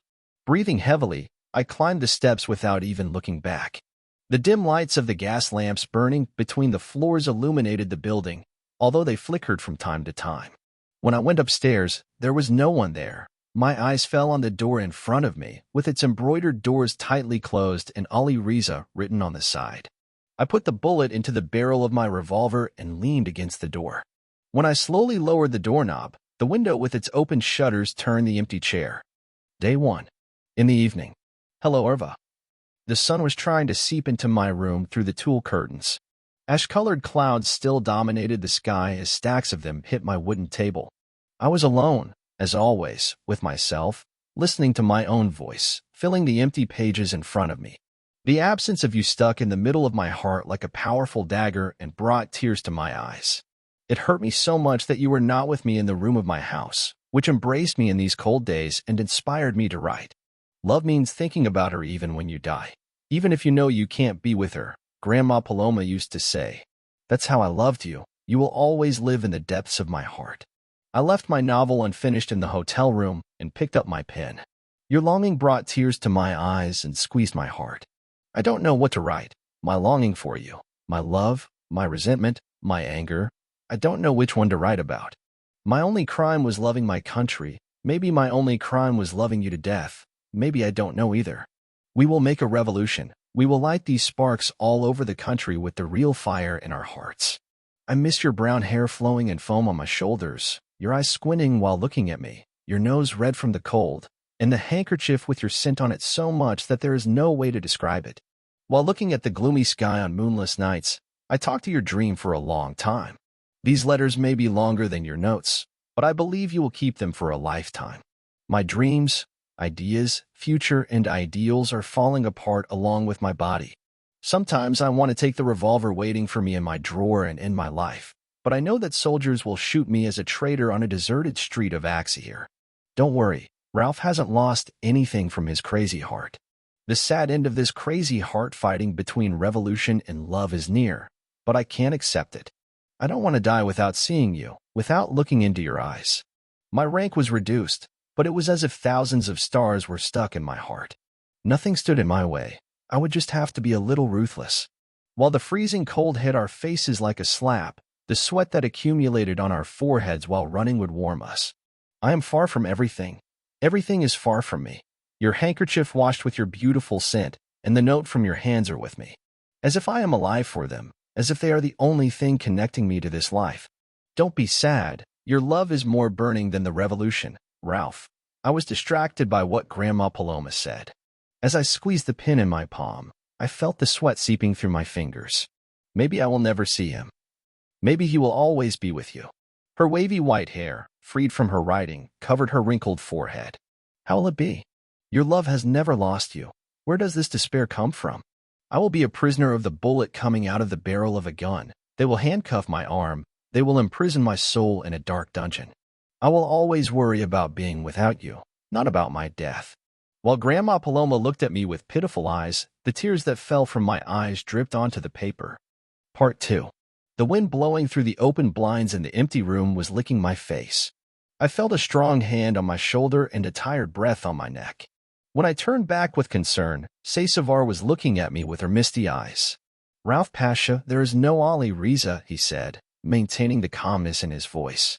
I got out from under Saysavar's fingers and started to walk towards the table in front of me. Handwritten letters, scattered notes, newspapers, and magazines were scattered haphazardly on the table. My eyes fell on the telegrams lying under a black-covered file. I continued my words, looking at Saysavar with excitement. Telegrams. What happened to the telegrams, Pasha? I slammed my fisted fingers on the table with all my strength. The one who cut off the communication lines is Ali Riza himself. All the telegrams that will go to the headquarters, that is, send us information, are here, I said, out of breath. I lifted the cover of the black file and took all the telegrams from there. At that moment, my other friends ran into the room we were in with their boots on the wooden floor. While I was trying to explain, Timmy, Fute said, "What are they, Pasha?" He was left incomplete with his question. Telegrams, Fute, telegrams from the Committee of Union and Progress, which could not be delivered to us. Fute looked around the room with narrowed eyes. While Fute remained silent, Enver muttered with all his anger under his curled mustache. These are the Aksihir legs of the Istanbul government, Pasha. Unless these diseased arms are cut off, our homeland will be lost. You are right. You are so right, Enver. I stroked my neatly combed shiny black hair as I shook my head. My eyes wandered around the room as I angrily placed the revolver in my hand on my waist. I shuffled my feet and stood in front of the window with the shutters open. The streets of Aksahir were seen more clearly from here. The shopkeeper trying to illuminate the window with the dim light of the gas lamp in the dark of the night, the boy trying to sell the newspapers full of agendas in his hand, the man selling the warming boza on winter days caught my eye. Then I turned around and walked to the door. My friends' faces were shadowed.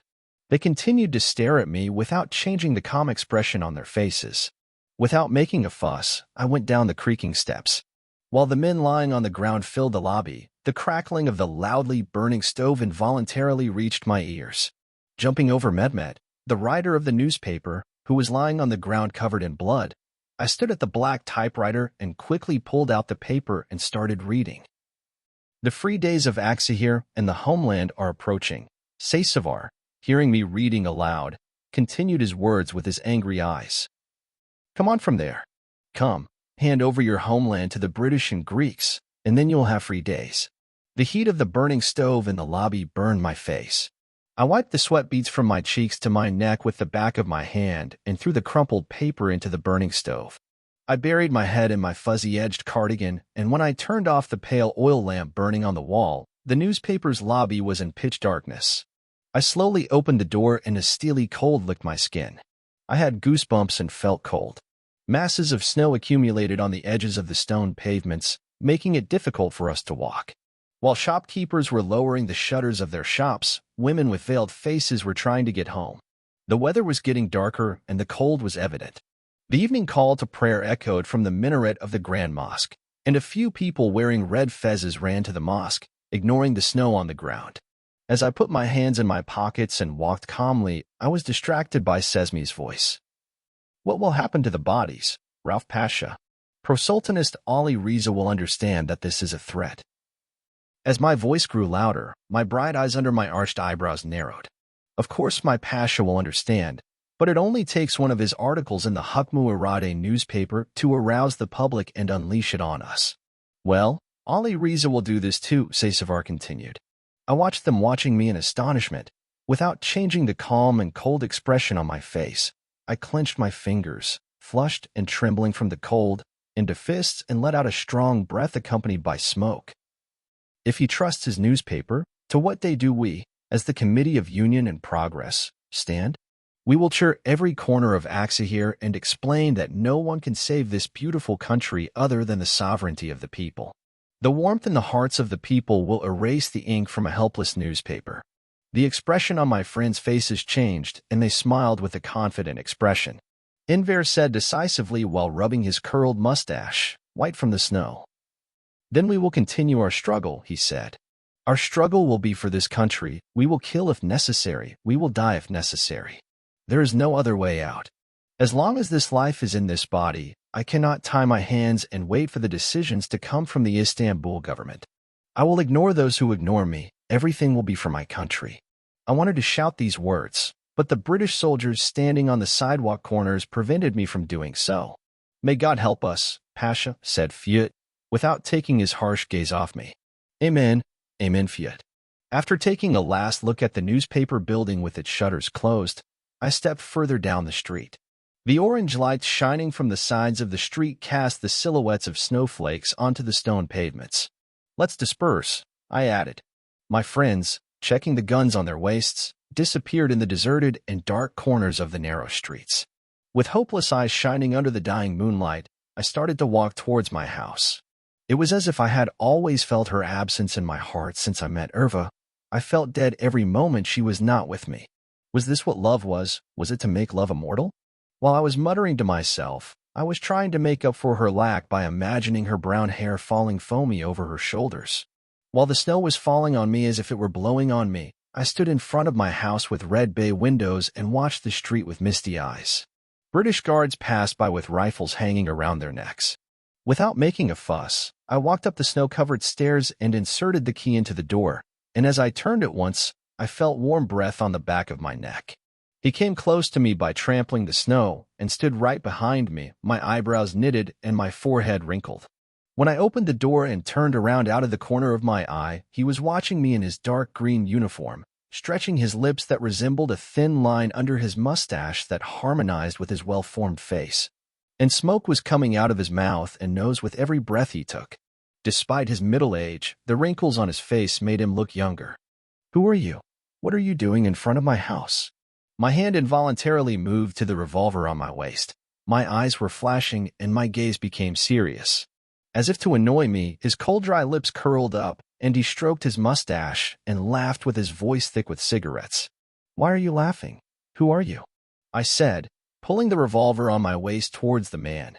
Even though he was wearing a Turkish military uniform, I had never seen him at the Western headquarters. "Tullet." "I am Commander Tullet," he repeated, without breaking the smiling expression on his face. Despite the cold outside, my fingers were sweaty from gripping the handle of the gun. I did not lower the gun. I continued my speech by clenching my teeth tightly. "I mean, the commander who will arrest me." "No, you're wrong. There is no child in front of you." As my voice echoed on the snowy street, the silhouette of Tullet holding his hand caught my attention.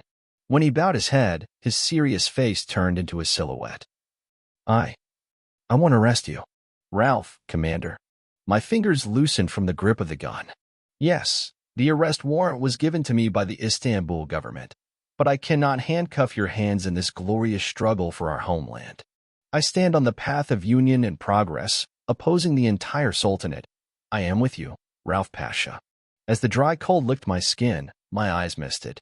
I slowly put my revolver on my waist and looked at Tullet, who was bowing respectfully in front of me in his uniform. What is that in your hand?" He held a piece of dark green fabric with both hands, held it out towards me, and added, "Your uniform, my Pasha, is the uniform that has accompanied your heroic body all these years. I brought you what belongs to you."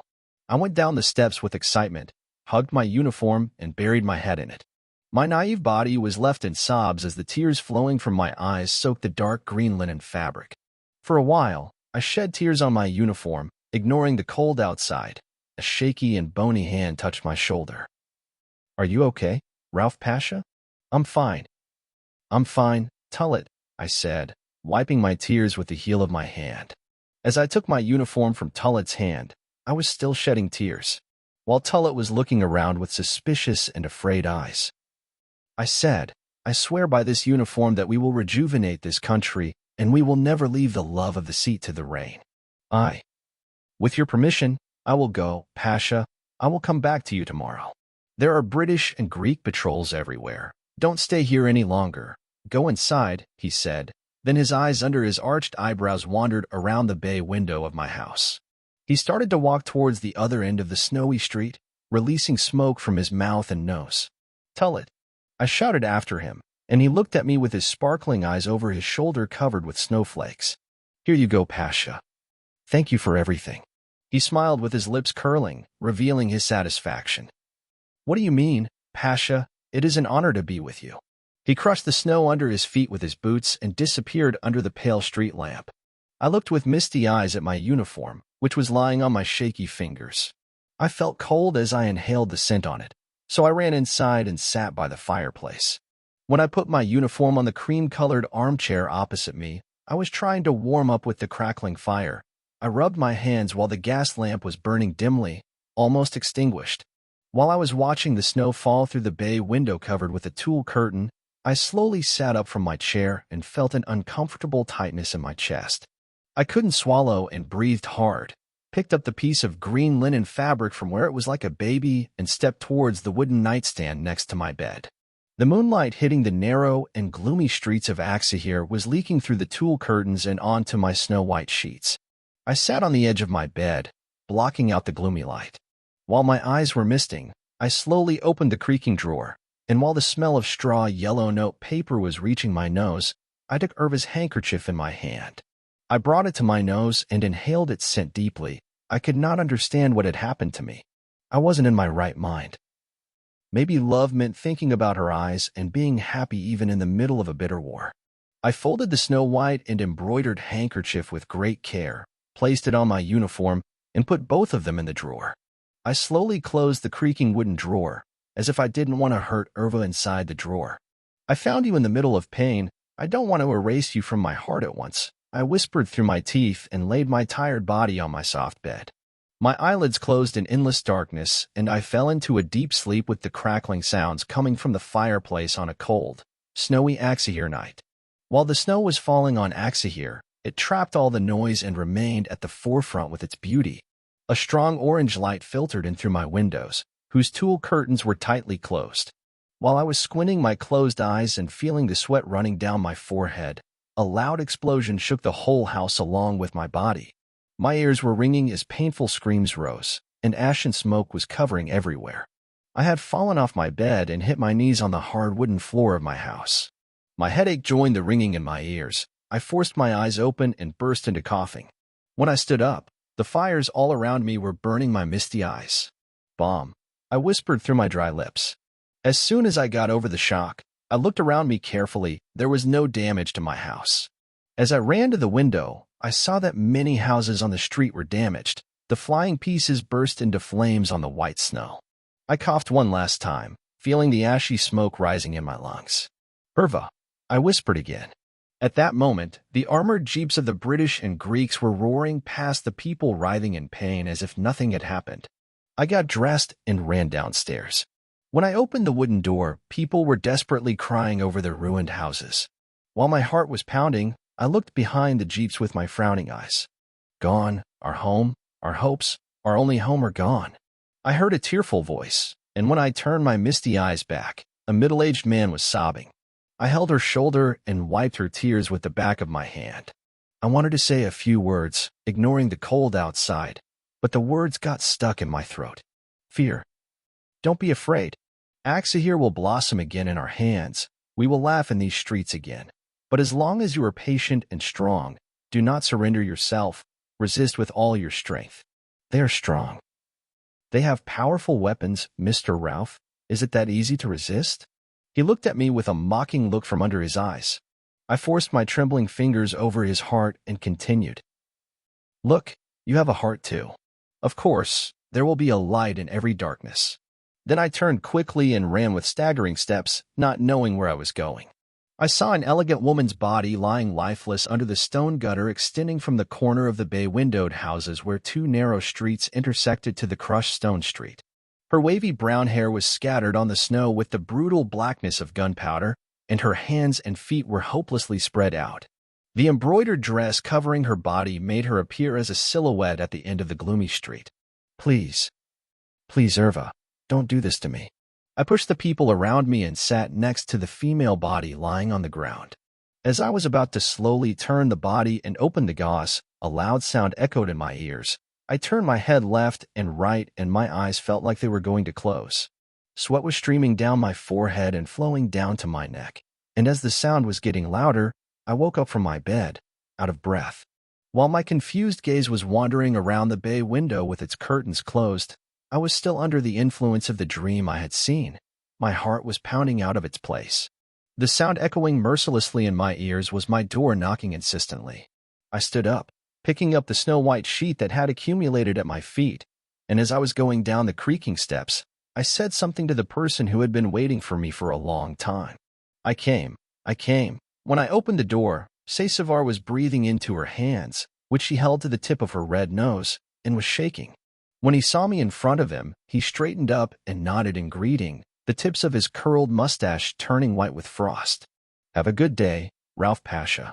"Good morning to you too, Sesavar," I said, without breaking the smile on my face. But the smile on Sesavar's face suddenly gave way to a calm facial expression, and she looked me up and down with sad eyes. "You have run out of fuel, Ralph Pasha. Your face has turned chalky. Are you okay?" I moved my glazed gaze to my feet and scratched my wrinkled mustache with the index finger of my right hand for a while. It's just a nightmare, Sesavar. Come on, don't stand there. Wait inside until I get ready." He came in as if he was pleased with what I said, and his lips under his thin mustache curled cheerfully. Sitting on the pale-colored armchairs under the steps, she intertwined her fingers and tried to warm up. While Sesavar was sitting on the armchair, I quickly climbed up and opened the drawer with uneasy eyes. My mind has been obsessed with Irva since I woke up. Both my uniform and Irva's handkerchief were in the drawer. Oh, thank God. After closing the drawer tightly, I went downstairs without wasting any time. "Come on, Sesavar. let's go out. He jumped out of his seat with excitement. He opened the door and jumped out, and I put on my bright black boots and went out. The snow had stopped, but I shivered inside as the dry cold licked my face. As Césavar and I walked towards the end of the street, I whispered in a voice that was not very strong, with smoke coming out of my mouth. He's here. He turned his eyes, bright with cold, towards me, as if trying to understand what was happening. Who came? Rauf Pasha? The commander who will arrest me is Tullet. After I finished my words, his eyes popped out of his head. He stopped where he was and caressed his cheeks as red as apples with his bony fingers. So, was Rauf Pasha in Aksahir? Yes. He is in Aksahir now. His anxious eyes scanned the street with fear. Then why do we travel so freely, Pasha? Let's hide. Don't stop like this. He was looking at me with his misty eyes and was crushing the snow under his boots with fear. I saw them. I had the opportunity to talk to him last night. My relaxed attitude worried him. He continued to look at my face with meaningless eyes. How is it, Rauf Pasha? I continued walking silently for a while, looking with my absent-minded eyes at the tracks my feet made in the snow, taking deep breaths from time to time. As I breathed, the tip of my nose became red and burning. Yes, he showed up at my door alone last night. Alone, Césavar completed me. Alone. I was scared at first, and when he gave his name, I was about to agree to be arrested. I smiled, turning my gaze to the clear blue sky with my hands in my pockets. He brought my uniform and gave it to me. The one you wore on duty, Pasha? Yes, that one. Then he said to me, don't be afraid. I will not arrest you. I can handcuff your wrists, but I cannot handcuff your heart. I am with you. I am from the Committee of Union and Progress. Césavar was listening with all her attention to me. Isn't he trying to deceive us, Pasha? I don't think so, Césavar. If he was going to arrest him, he would have arrested him already. He frowned and thought with calm eyes. I don't have much confidence, Rauf Pasha. This Istanbul government may have thought of everything. I lowered my gaze to the ground as if I agreed with what he said. But instead of saying what was on my mind, I put a fake smile on my lips and continued my words. We will trust Tullet. Don't worry. When we reached the end of the street, I stopped and started talking to the other end of the street with my glazed eyes. Césavar, you go to the mansion. I'm coming. Where to, Pasha? I have work to do. I'll be at the mansion before it's too late. He looked at me with disapproving eyes. Okay, Rauf Pasha, but please be careful. Saying don't worry, I turned around and shouted after Césavar as I started to walk. Oh, before I forget, if Tullet comes to the mansion, take him too.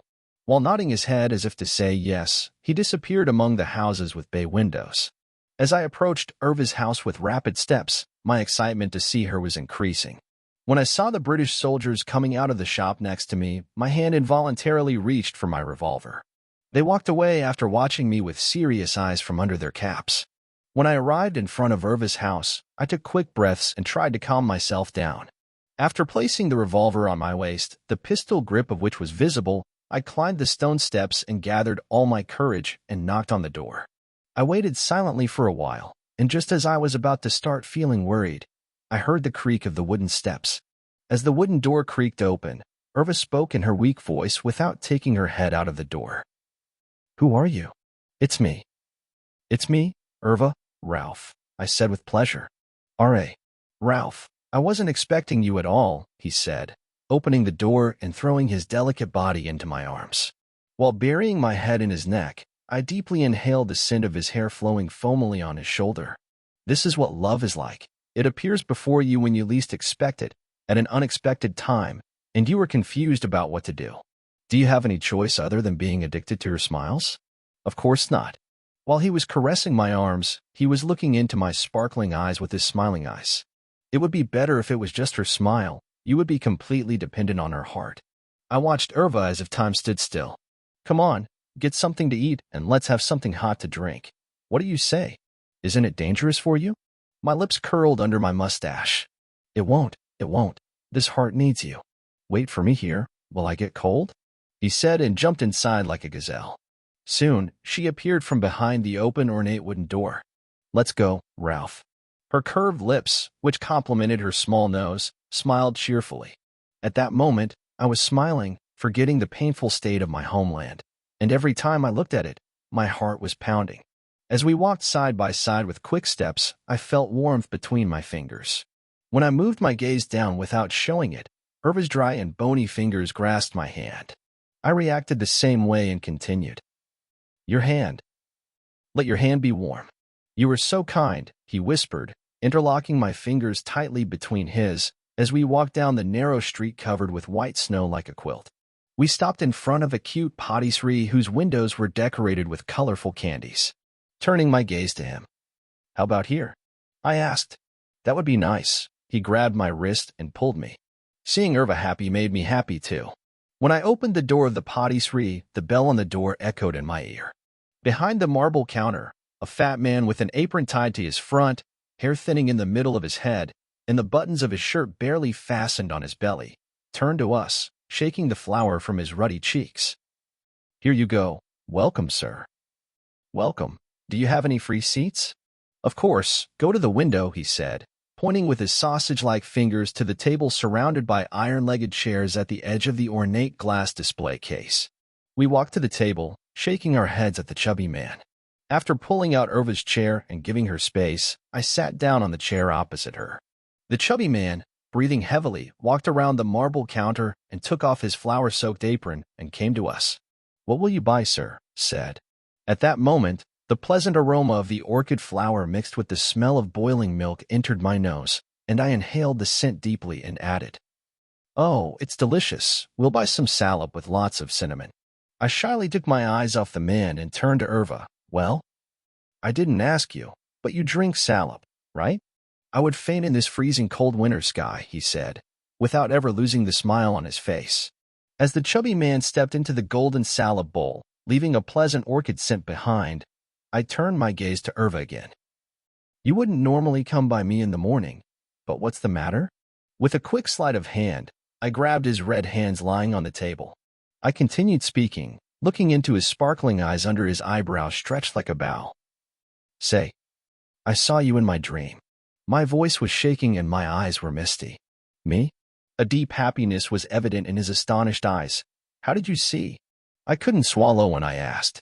I moistened my dry lips with my tongue. The occupation forces were declaring war on us, the Committee of Union and Progress. I remained silent and turned my meaningful gaze from the window display to the snow-covered street. So, you were dying, Irva, and this affected me. I came to see you as soon as I got out of bed, to look into your eyes, to make sure of your love. While his cotton-like hands caressed my fingers, my hand almost melted in his palms.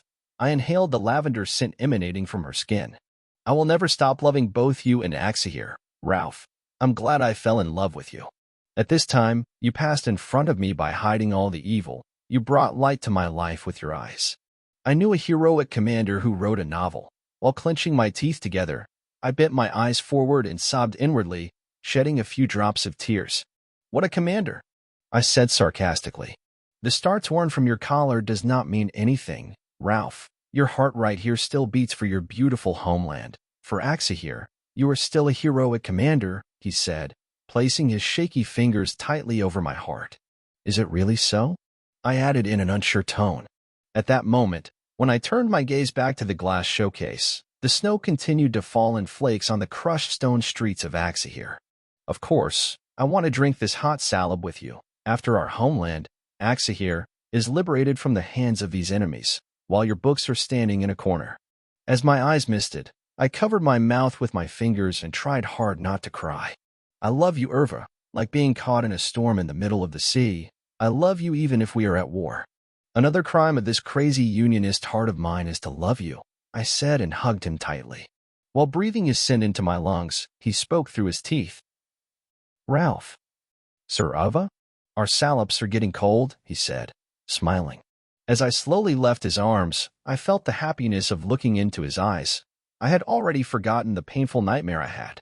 While feeling the scent of her hair in my nose, I sipped the salad that smelled sweetly of orchids. My mind was focused on my friends waiting for me at the mansion. Should we get up, Irva? After we finished our salad, I repeated it in a mournful voice. Stay. Let's get up. You have work to do after all. His gaze was misty and his eyebrows were a curtain over his eyes. I stood up by pushing the iron-legged chair under me and helped Irva. I stepped towards the man kneading the dough under his chubby fingers. Good luck. Our debt is as follows, I said, and left the brightly colored coins I took out of my pocket on the marble counter. As he said, Bon appetit, sir. We will wait again. His eyes lifted from the dough in front of him. He looked at me and froze. Did you make him look like someone? Well, he stammered, unable to swallow. Aren't you Commander Ralph? The one who taught the pro-sultanist Ali Riza a lesson, he said, then looked me up and down with his sparkling eyes. Home. Yes. I'll kiss you on the forehead, son, if you allow. Una came around us from behind the counter, wiping her plump and gnarled hands covered in dough on the snow-white apron in front of her. Before I could say, Astagfirullah, sir, his moist lips kissed my forehead, his hands tightly grasped my arms and pulled them to himself. Well done, son, well done. I'm proud of you. This country will be saved not by those who sell it for their own benefit, but by those who sacrifice their lives for their love, he said. These words of yours made me happy at this time, sir. I'm with you, Commander. Die so I can die. His lips, bruised from cigarettes under his thick mustache, curled cheerfully. Good luck, sir. Our only request from you is that you do not fall into the trap of any sultanist. Don't worry, Ralph Pasha. We know who is who. After saying, I trust the heroic heart of you Unionists in this bad time of the state, he turned around and took the coins from the marble counter and put them back in my pocket. But we don't often see a warm salab for Ralph Bey, who is fighting for us in this cold. Good then. When I opened the iron door of the shop, a dry cold licked my face and snowflakes scattered on my thick cardigan. We walked on the snow-covered street silently for a while. While I heard the crunch of the snow crushing under our feet, I watched Irva's hair waving on her shoulders from the corner of my eye. He spoke as if mumbling through his teeth. I will miss you so much. As my eyebrows knitted, my broad forehead wrinkled. Why do you sound like you're saying goodbye like that? What? I don't know. After all, we are getting ready to enter a war and fire. You never know. His voice was trembling as he spoke. Don't say that. No worries. We will come out with success, Irva. Both Axahir and our homeland will be saved. Don't worry. As he exhaled, the leaden vapors coming out of his mouth dispersed in the cold air. On the other hand, we need to speak the truth, Ralph. Life is based on truth. If there is something more important than our love, it is this country. We will die if necessary. Dying? Where did that come from? What does your mouth say?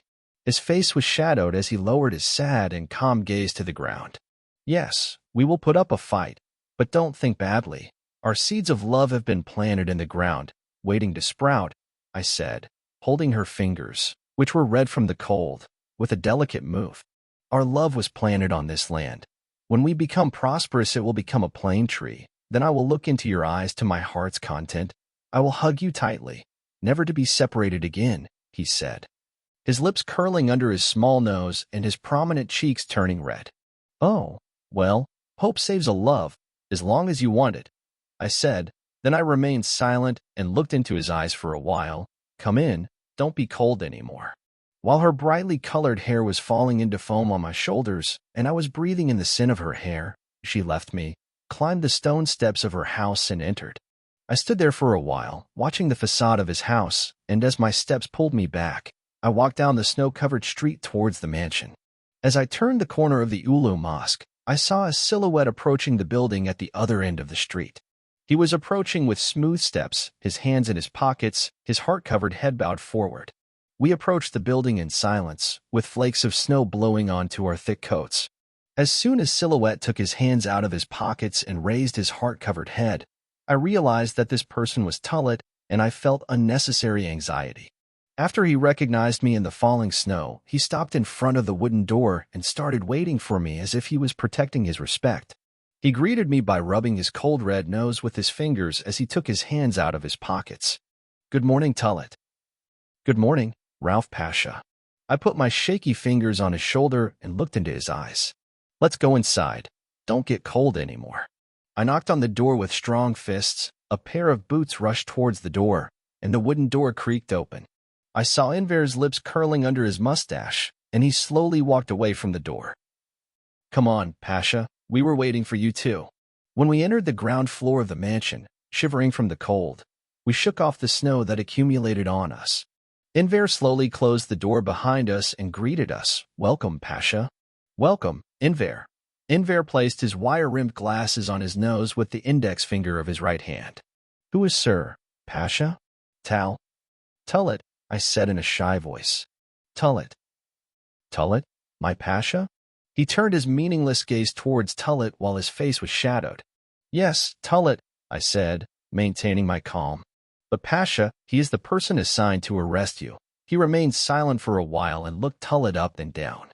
"I know. Such a responsibility has been placed on your shoulders. However, instead of listening to the Istanbul government and being pro-Sultan, Tullet chose to share his unionist heart with us." "I wish you had told me this before, Rauf Pasha," he said, but his calm gaze was still on Tullet. When Saysavar saw us coming, she leaned over the wooden banisters of the stairs and said, "Enver, don't keep Rauf Pasha and Tullet there," he said. When we quickly walked upstairs, my team was gathered around the table with a red velvet tablecloth. As I stepped inside, the smell of humidity and dampness in the room licked my nose. When Sesmi and Fute saw me coming, they stood up by pushing the chairs under them. "Hello, friends." "Hello, Pasha," they added in unison. Without changing the calm expression on my face, I sat down on the wooden chair and told them to sit. While their eyebrows were furrowed, their sweaty foreheads were wrinkled by the fire coming from the wood-burning fireplace. "Sit down, friends. There are important matters." "Is there any new news, Pasha?" As I crossed my fingers, bony and red with cold, on my velvet-covered table, I turned my gaze to Saysavar. "Yes, there is news, but it is not very good news, at least from our perspective." "What? What happened, Pasha?" "The telegram came, Fute, from the Committee of Union and Progress." "What does it say, Pasha?" "Friends, before that, I want to touch on one more issue." They all became silent and started listening to me. "You know, we no longer have a rank. The supporters of the Sultanate have already declared us traitors. We have to put aside official conversations among ourselves." "How so, Rauf Pasha?" "The words Pasha and Commander will no longer be used. I am not your commander.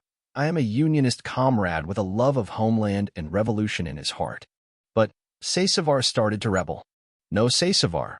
Let's use the word Bey at most." My determined eyes wandered over the silhouettes of my friends, their faces shining in the light of the kerosene lamp. "Understood." "Well, now let's get to the main topic," I said, making the expression on my face serious. While the bitter smell coming from the gas lamp brought tears to my eyes, I continued speaking. "The situation is very serious. Ali Riza continues to make headlines about us in the Hukmu Irade newspaper. Did he write about the incident the other day? His only concern is to please the Istanbul government. Of course he will write, with the title Killer Patriots," I said, and through the straw-leaf newspaper I found at the patisserie on the table. "These. How can they stand by and watch our country invade day by day? This cannot be the conscience of a patriot. I wonder what they will do when we purge the enemy? They will not be alive until then. They will not be able to wake up to a happy morning by trying to pollute the bright future of this country." While I was looking at Fute from head to toe, I was distracted by Sesmi's voice. "Perhaps death will remain a great blessing for these criminals who have lost their love of their homeland." I swallowed hard as I rolled my eyes towards the wooden-framed window. Sesmi frowned, waiting for my answer. "Home. Yes, death will be a blessing to them, but we are not an enemy. We cannot follow a policy of killing. The aim of the Committee of Union and Progress is to follow a gentle yet patriotic path." "You are right," Sesmi, "but our priority is to give the right to speak to the nation that has shouldered the fatigue of these years. If we cannot understand the nation, we can neither save Aksahir nor this country." While the eyebrows of my friends, who were listening attentively to what I was talking about, were slowly rising, their faces were shadowed and their gazes were calm. There was a deep silence for a while I listened to the sound of the sizzling fire coming from the kerosene lamp. While everyone was sitting with their fingers crossed on the table, my hand quickly reached into the inner pocket of my cashmere coat. I placed the bright red flag with the crescent and star embroidered on it and my revolver on the table. "So what was the important thing you had to tell us, Mr. Rauf?" While Saysavar was experiencing the tension of speaking differently to me, I stood up, pushing the chair under me, and walked around the table. "About the telegram from the Committee of Union and Progress. It came from Mustafa Kemal, who presided over this society, I repeated while tying my hands behind my back. Tullet broke his silence at the table and spoke with his weak voice. Can you share it with us, Pasha? Of course I will share, I said, carefully taking out the folded paper from my pocket, pushing the wire-rimmed glasses that had fallen under my nose back up to my nose, and took a look at the randomly scattered letters on the paper. Hello, friends. We are proud to be fighting shoulder to shoulder with you in the difficult times of our country. Yes, we will cry, we will be sad. This country is ours with all its beauties. We are the people who have been crying and tired for years. There are dozens of hearts and dozens of thoughts that we need to regain. I trust Axie here and wish you luck. Mustafa Kemal. When I finished the text, my eyes were sparkling. The paper slipped through my fingers and fell onto the velvet table. Mustafa Kemal. I don't know him, but may God be pleased with him. May God forgive him to the nation. Enver turned his sorrowful gaze to the snow-falling sky and muttered through his teeth. Amine, we said in unison. While the gloomy light of the sun was filtering through the tulle curtains accompanied by dusty bundles into the large room of the mansion, the gas lamps hanging on the wall were burning with their last power. I stood up, resisting the smell of rotten dampness spreading through the damp boards. I invite you to stand up, friends. As my loud voice echoed among the pale walls, they all stood up and said, We will swear to this banner. They all slowly placed their hands on the flag, and then I slowly grasped the handle of my gun and placed my hand on the flag. I swear on my flag and honor that I will not betray this flag, this country, and this nation, and that I will fight until my last drop of blood and protect my country. The shadowy faces of my friends, whose hearts burned with the Homeland Revolution, became serious. After I said it, they repeated it loudly after me. Just as I was about to speak, Tullet took a step forward, interlaced his fingers, and bit his lip. Pasha, can I tell you something? Here you go. I'm listening to you, Tullet. The new commander appointed by the Istanbul government to the Western headquarters, he said, suddenly falling silent and unable to swallow, looking into his amber eyes that were shining even in the pale light. I continued. So, what happened to the new commander? Don't leave him wondering and tell him, come on. Kalpakli raised his head and gathered himself. Commander Yusuf was saying that he would kill you wherever he found you and ensure the freedom of the country. I covered my mouth with my hand and laughed. Why are you laughing, Pasha? He can only kill our helpless bodies. He can never kill our soul and love right here. The spirit of a unionist never dies.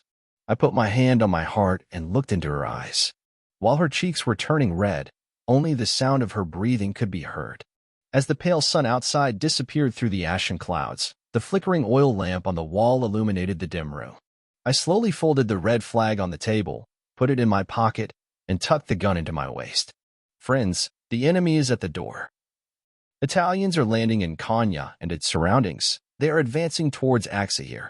Mustafa Kemal Pasha, who managed the Unionists, will be among us soon. Enver stroked his sweaty mustache and said, I think we will need his opinions and intelligence, Pasha. This nation will rise above brave hearts. Our blood will flow. Let it flow. My tears will wet the ground. Let it wet it. The important thing is to save the homeland from the enemy. Enver Bey is right. We need Mustafa Kemal Bey's foresight very much. I turned my gaze from Enver to Saysavar. His eyebrows above his flashing amber eyes were furrowed like a bow, and his forehead was wrinkled. We are ready with everything. I do not want these dirty boots on our homeland. Understood? Understood, Pasha. They cried out in unison. May God be with you and help you. Don't let your hearts and souls be hurt, friends. While their eyes were smiling, they paid respect to me by pushing the chairs under them. Come on, guys, let's disperse before we attract any more attention. While Saysavar was jumping next to me with excitement, Feud, Sesme, Enver, and Tullet were already starting to descend the wooden steps, wearing their cardigans. The new year is approaching, Pasha. Yes, it will be another bittersweet year. We will be defeated by the enemy. My face was shadowed as my lip curled in sorrow. Saysavar looked at me without making a sound, breathing calmly. While the others were slowly leaving the building, we were left alone with Saysavar at the velvet-covered table. While my eyes were tearing up, I tried to hide my gaze from my very close friend. Pasha, did something happen to you? You don't look very well. Something has upset you a lot. No, I'm fine. I'm fine. Your eyes are constantly wandering. Your voice is constantly shaking. You become different when you talk about pain, Pasha. While my lower lip curled in suspicion, I tried to speak forcefully by interlocking my fingers. I said, watching the flickering oil lamp on the wall. Yes, Pasha? I think I have fallen in love, Sasavar. You may wonder why love is when the homeland is in such a state, but I fell in love with it. I desperately put my hands in my pockets and tried to warm my fingers, which were cold with excitement. Is such a thing possible, Pasha? There is no bad or good form of love. Love will bring out the happiness left in that lonely place of your heart in these difficult times, so that you can remember that little happiness there and laugh in the sorrow of war. That's right, that's right. You're speechless. I imagined Irva's smile in my eyes and laughed unintentionally. Is it the lady who fell in front of the door of the headquarters that night, Pasha? While the dusty and gloomy light leaking through the tulle curtain hit my flushed cheeks, I looked away from Shisuvar with my shy eyes. Home. Yes, I said, while wetting my lips with my tongue. Sasavar's lip curled with joy, and she turned her shining eyes to her snow-stained boots. I guessed it, Pasha. How did you guess? I was looking at his face as my confused eyes turned out of place. It was as if you had knocked over a bottle of wine, Pasha. Your hands, your feet, your eyes, they all move independently. It is as if your heart is declaring drunkenness, Pasha. He looked into my eyes while speaking, and his voice gave me courage. Is it obvious? As I said, my voice shook and I felt my cheeks turn red. And it is very obvious, Pasha. Sasavar, while placing his hands on his knees, he turned his misty eyes towards me with excitement. Sir Pasha? Don't tell anyone this, okay? May the love I hope for burn like embers in one corner of my heart. The cheerful smile on her curved lips gave way to a straight line, and she did not take her eyes off me. I would never say it, Pasha. Even the subject of such a thing would upset me. As he smiled looking at his sad face, he too felt relieved. What about your new novel, Pasha? Are you continuing to write? Asked.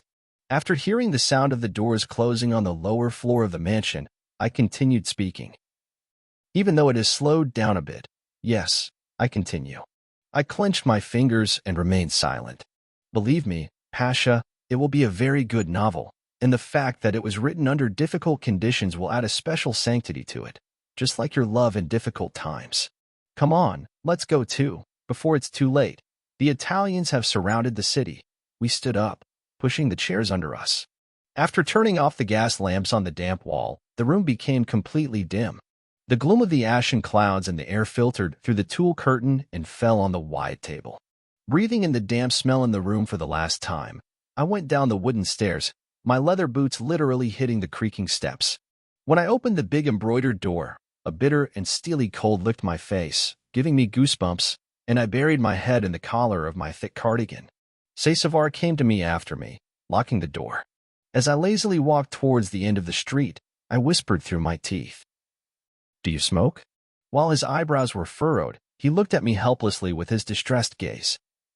I think it will be good, Pasha. Her curved lips curled and her nose turned pink.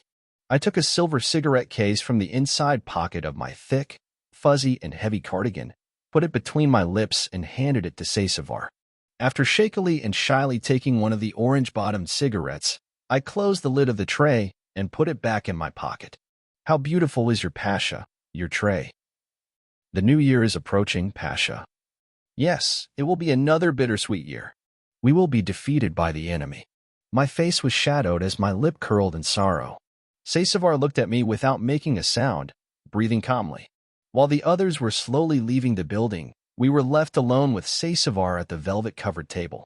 While my eyes were tearing up, I tried to hide my gaze from my very close friend. Pasha, did something happen to you? You don't look very well. Something has upset you a lot. No, I'm fine. Your eyes are constantly wandering. Your voice is constantly shaking. You become different when you talk about pain, Pasha. While my lower lip curled in suspicion, I tried to speak forcefully by interlocking my fingers. I said, watching the flickering oil lamp on the wall. Yes, Pasha? I think I have fallen in love, Sasavar. You may wonder why love is when the homeland is in such a state, but I fell in love with it. I desperately put my hands in my pockets and tried to warm my fingers, which were cold with excitement. Is such a thing possible, Pasha? There is no bad or good form of love. Love will bring out the happiness left in that lonely place of your heart in these difficult times, so that you can remember that little happiness there and laugh in the sorrow of war. That's right, that's right. You're speechless. I imagined Irva's smile in my eyes and laughed unintentionally. Is it the lady who fell in front of the door of the headquarters that night, Pasha? While the dusty and gloomy light leaking through the tulle curtain hit my flushed cheeks, I looked away from Shisuver with my shy eyes. Home. Yes, I said, while wetting my lips with my tongue. Sesavar's lip curled with joy, and she turned her shining eyes to her snow-stained boots. I guessed it, Pasha. How did you guess? I was looking at his face as my confused eyes turned out of place. It was as if you had knocked over a bottle of wine, Pasha. Your hands, your feet, your eyes, they all move independently. It is as if your heart is declaring drunkenness, Pasha. He looked into my eyes while speaking, and his voice gave me courage. Is it obvious? As I said, my voice shook and I felt my cheeks turn red. And it is very obvious, Pasha.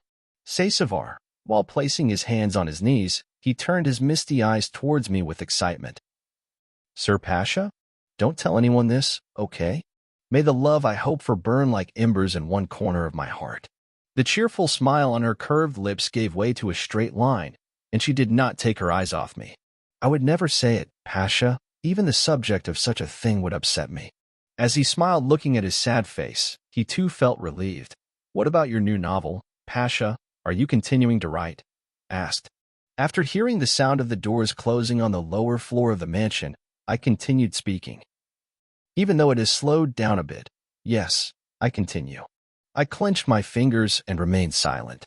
Believe me, Pasha, it will be a very good novel, and the fact that it was written under difficult conditions will add a special sanctity to it, just like your love in difficult times.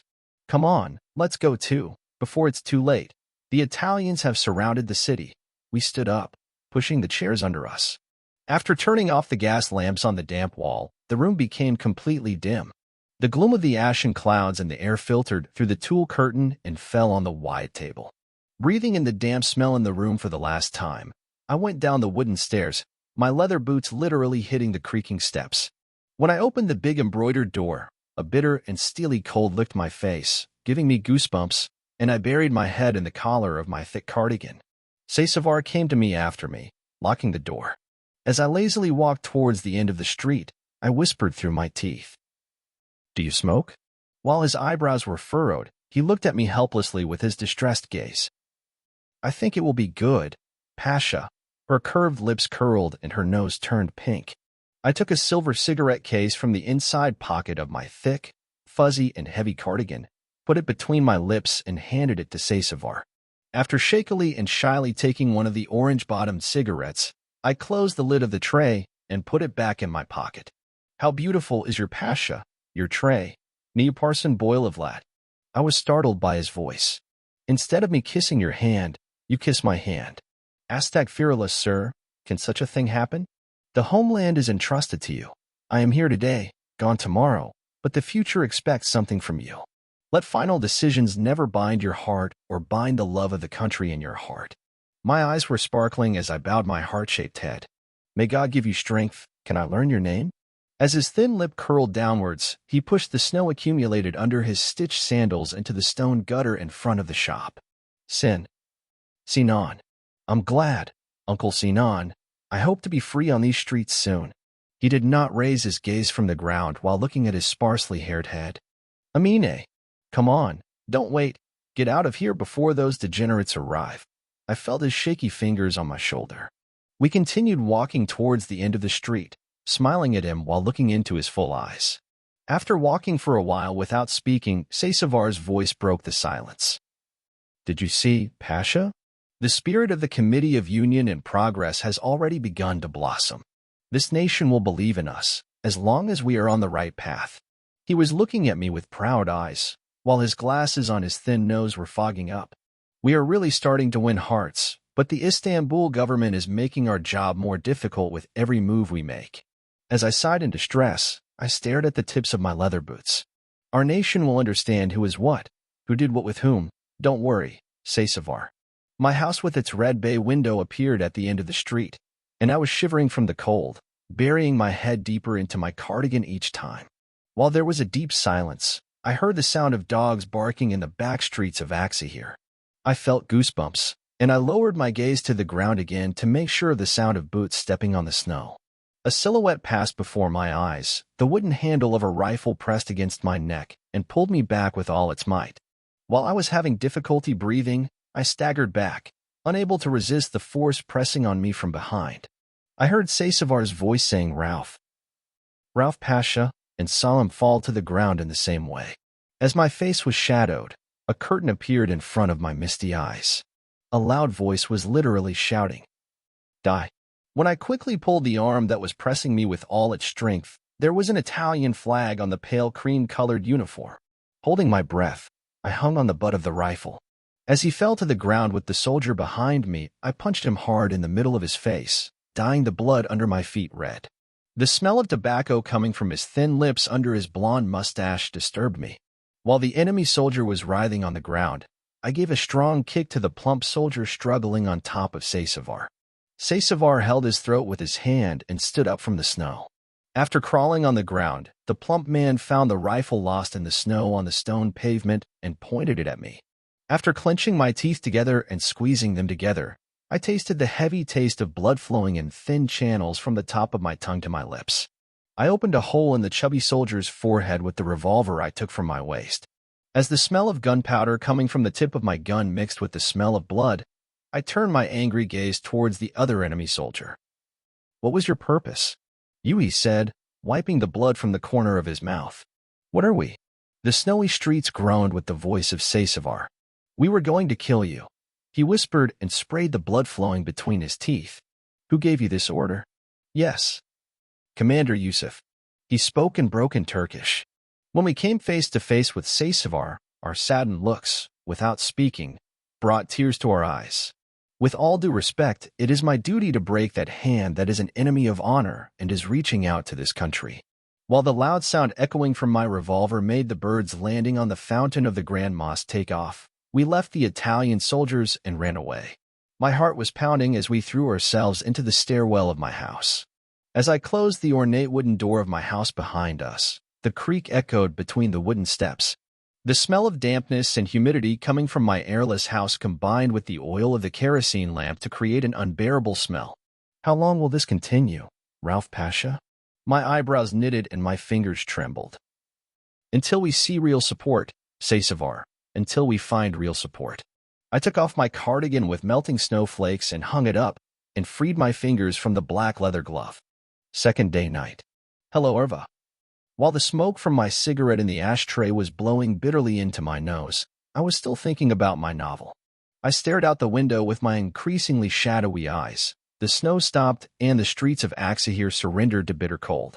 As the novel I wrote was approaching its end, I personally wrote about what this nation, this city, these streets, and this Ralph were going through. While I was sitting in my room filling out the blank paper at the wooden table and iron-legged chair, there was a knock on my door. I hurriedly grabbed my cigarette in the ashtray, took my last breaths, and after pressing the cigarette into the ashtray, I shook the ash and smoke out of the ashtray with the back of my hand and stepped towards the door. "Who are you?" "My child, your grandmother Paloma." I heard a muffled but sweet voice from behind the door, and after opening the door slowly, I saw Grandma Paloma's face smiling at me. "Oh, I'm sorry, Grandma. I'm very worried that one day the police will come to my door. Because this cannot be over here." "It doesn't matter, baby. Can I come in?" I slowly opened the wooden door and opened it. The gloomy light reflected from the corridor fell into my room. Of course you can come in, Grandma." While her cotton-white hair, freed from her scarf, curtained her wrinkled forehead, her amber eyes looked at me with excitement and pride. He walked with difficulty, and I closed the door after entering the room. His face was white and chalky, his fingers were shaking, and his eyes were twitching. Without making a sound, he sat down on the pale armchair next to my wooden table, out of breath. I slowly pulled the iron-legged chair next to my typewriter and sat down next to it. After he smelled my cigarette, his face crumpled and his eyes rolled. "Did you drink that crap again, my dear?" "The only thing that's good for me these days is Grandma Paloma." She moistened her dry lips by interlocking her fingers. "Irva," she said, Swallowing, is there still no news from Irva? Even when I heard his name, my heart beat faster. No, I just hope to see him. I think I will wait my whole life, with the note in one hand and the tissue in the other. Isn't love just waiting for your loved one in an abandoned train station, even if you know you're lost? His eyes filled with tears. She jumped out of her cream-colored scarf and brushed back her white hair, which reminded me of a cotton field, with her shaky and bony fingers. You were in love with Irva. Irva was in love with you, my child. I hope you will be reunited soon. I interlocked my fingers, while Grandma Paloma was just sitting on the armchair without speaking. As my fingers pressed on the dusty keys of my typewriter, my eyes were misty and my face was shadowed. As the letters scattered on the blank page, I remembered that I missed Irva. I was amazed by her scent, her hair and her eyes, and I fell in love with her.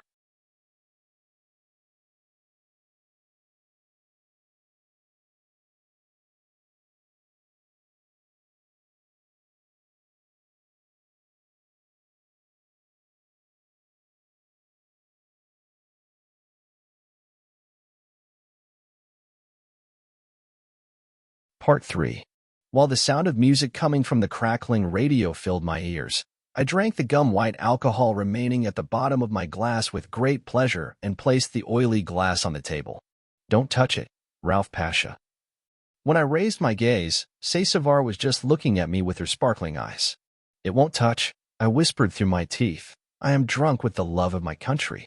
I took strong breaths from the cigarette smoking in the ashtray and turned my gaze out the bay window.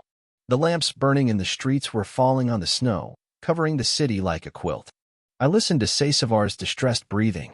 Pasha, please do not drink any more. As the burning scent of anise hit my nose, I turned my eyes to the few appetizers on the covered table. All right. Ralph Pasha, I have something to tell you. While I was munching on the appetizer I put in my mouth, I cast my curious gaze over Saysavar. What will you say, Saysavar? Pasha. The expression on his face became dull and his lips turned into a thin line. Don't worry the person, Saysavar. Just say it. Mustafa Kemal Pasha was inspecting the military units in Kokakayr. It's only a matter of time before he comes here, Pasha. While I crossed my arms on the table, I listened silently to the crackling of the wood burning in the fireplace. Let him come. What if he finds us scattered? What if Aksahir is occupied? His eyes were filled with tears and his voice was trembling. The curved mustache under his small nose was also dripping with sweat. Such a thing will not happen. We will stand up against Mustafa Kemal Pasha, Saysavar. We trust you, Ralph Pasha, he said, moistening his dry lips with his uvula and pushing his wire-framed glasses, which made his amber eyes look larger, on his nose with his index finger. Now. What now, Saysavar? There are now Italian soldiers in the Western headquarters. I leaned back in my chair while interlocking my fingers. I whispered through my lips. Surprise. I wasn't surprised by such a situation. It is as if the Istanbul government has vowed to divide the country piece by piece. My eyes fell on the silver cigarette case lying next to the drawer. The raki had dried the inside of my mouth and warmed my veins. My bony, shaky hands reached for my cigarette case. When I opened the metal cover, the smell of tobacco came, licking my nose bitterly, and I inhaled the smell I was used to. I took one from it and handed it to Saysavar. After taking deep breaths, he put his hand to his heart and stated that he did not want it. While I slowly placed the plate on the lacy wooden fisco, I lit the orange-bottomed cigarette to my lips. As a sweet red color painted my eyes, I took one breath after another to let the tobacco burn. I felt the smoke in my lungs, my lips became thinner, and my face became shadowy. I blew the ash and smoke that accumulated in my mouth into the depths of my room with great pleasure. Saysavar remained silent, folding her arms in front of her. Her gaze was examining me from time to time, and she was avoiding me. I have to go somewhere. Saysavar, he stumbled backwards in the chair he was sitting on and turned around, his eyes popping out of his head. While my cigarette-smelling breath made Saysavar grimace, I continued my speech. I need to see someone. If there is any trouble, let me come too, Pasha. His thin, smooth lips curled. No need. It will take a short time. I will be here soon. But my Pasha. There's no buts, Saysavar. I'll come right away. My voice was loud and echoed among the pale walls. Just as I was sitting up by pushing the chair under me, My phone rang insistently. The phone on the dusty lace wooden table was ringing loudly, as if it made the house groan, and I ran away and picked up the receiver. As the crackling sounds filled my ears at regular intervals, I asked with my shaky and scared voice, "Here. Hello. Hello. Who are you?" I was relieved when I heard a familiar voice among the muffled crackles. "My Pasha," says me. "Oh my God," says me. "You scared me. Come on. I'm listening to you." While speaking into the dusty handset of the phone, I turned my relieved gaze towards Saysavar. "Where are you, Pasha?" "Home." "We are at home," says me. "What happened?" Saysavar turned to me with excitement. Sesme's voice became serious. "Don't go out. Don't leave the house, Pasha. Italian forces are everywhere. Hide as much as possible." My fingers, sweaty from squeezing the receiver, slowly relaxed. My eyebrows were knitted and my forehead was wrinkled. "Pasha. Pasha, do you hear the voice?" "Here." "I hear you," says me. "Okay, we are doing what is necessary," I whispered in an unconvincing voice. My voice was so weak that even I didn't believe it. I slowly put the phone back in its place and turned it off. While the gold-foiled phone was making strange noises, I blew the dust grains that came to the tip of my nose with the back of my hand. "What happened, Pasha?" "None." "How come, my Pasha?" He hit the table with his curled index finger and stood up from the table with his calm face. "Italian. Italian forces have descended on the streets of Axahir." While his wide forehead under his thick, wavy and black hair was sweating beads, drop by drop of sweat flowed down his neck. "Please, Pasha, don't go out. Don't let anything happen to you." "Irva. I need to see Irva. I don't care about anything right now. I want to look into her eyes and touch her hair." "I know, in your mind. What kind of love do you say at this time? You say puberty. But what makes love valuable is the love in shadowy times. If your heart is beating fast, it doesn't listen to real peace." "Then go and come carefully, Ralph Pasha." His eyes filled with tears as he stroked his curly mustache, which he held between his index finger and thumb. "I'm sorry, Saysavar. I didn't mean to break your heart, son. I am not a person who will be offended by what you say and shed tears. Pasha, it is not my place. You are my commander. What really makes me sad is, what if they catch you?" "Nothing. Nothing will happen. Don't worry," I repeated as I put my hand on his shoulder. "You wait by the phone. If anyone calls, let me know. Let's wait for news from the other team." "Yes, Pasha." Leaving Saysavar behind, I went down the creaking wooden steps, buried my head in my cash coat, and wrapped myself in my black furry scarf to avoid being recognized. As I breathed in and out of my scarf, the lenses of my wire-rimmed glasses were fogging up.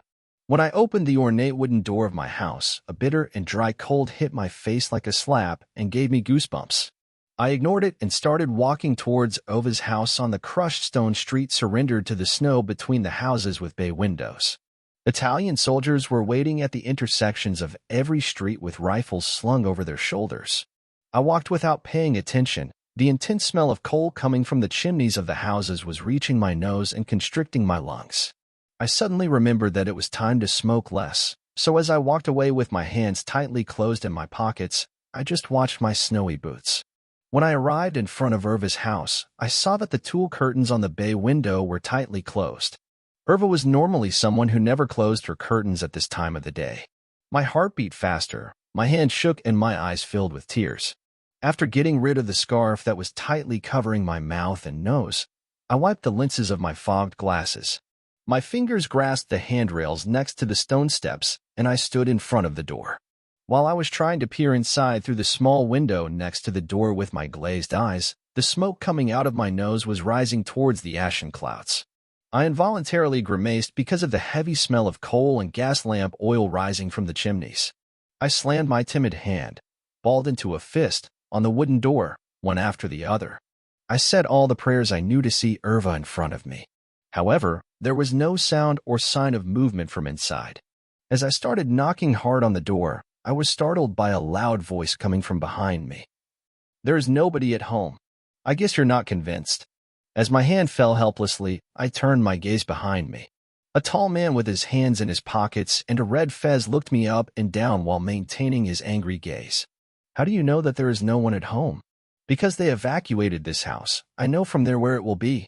I paused for a moment, and when I turned back with my absent-minded eyes, the man continued to give meaningless looks. Who emptied it? I was even frightened by my own voice. House. Wasn't a lady and daughter living in the house? The middle-aged man spoke forcefully. Yes. Who vacated the house? He took his hands out of his pockets and took a few steps back. Push. The Italians emptied. I was in tears as my black, furry scarf, which I was holding between my fingers, reddened from the cold, slipped from my hand and was thrown to the ground. Who was this girl, young man, your lover or something? The house. Yes, sir, it was my lover. I couldn't swallow. My voice was shaking. Oh boy, try it again. Our hearts are broken, but what can the infidel and conscience look for in him? Tell me, who else understands us, who listens to us, my child, who is a doctor? They don't even look at us. They call them infidels, infidels. Tears were dripping down into the snow through the beard that had just begun to appear on his face. He slowly removed his dark red fez from his head and pressed it tightly to his chest. You are right, sir. What do they know about love? Don't worry. Be brave, my child. Be resilient. Show them your strength. Don't collapse. He couldn't swallow. He looked at me with his increasingly dark eyes. Your name? What is your name, son? Ralph. Ralph, sir, Papa. As he looked me up and down with his sparkling eyes, his thin eyebrows knitted together and his forehead wrinkled. Are you that commander, Ralph? The tone in his voice surprised me. You know, the commander who sold his homeland and nation for the Union and progress, he said. I clenched my teeth together and clenched my fingers into fists. My hands turned cold as there was no blood flowing to my fingers for a while. Sir, can you hear what comes out of your mouth? He carefully put the pale red fez on his head, which he held in his yellowish pale hand. He took a few steps and repeated. Yes, he can hear it just fine.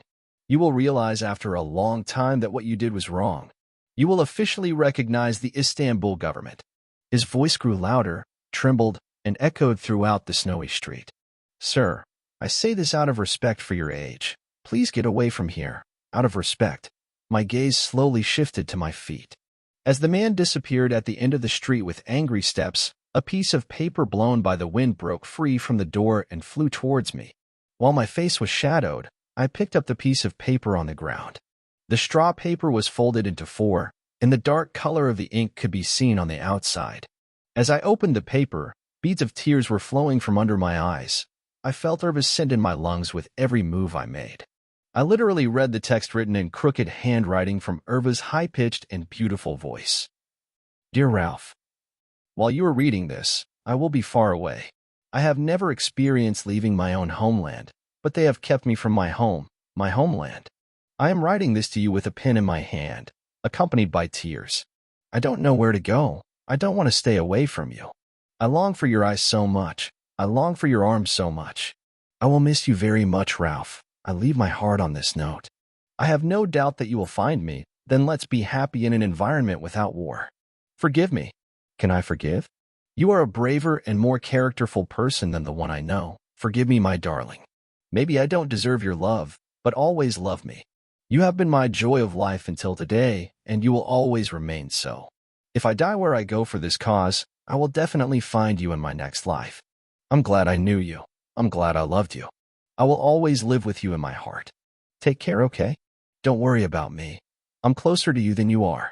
Ova.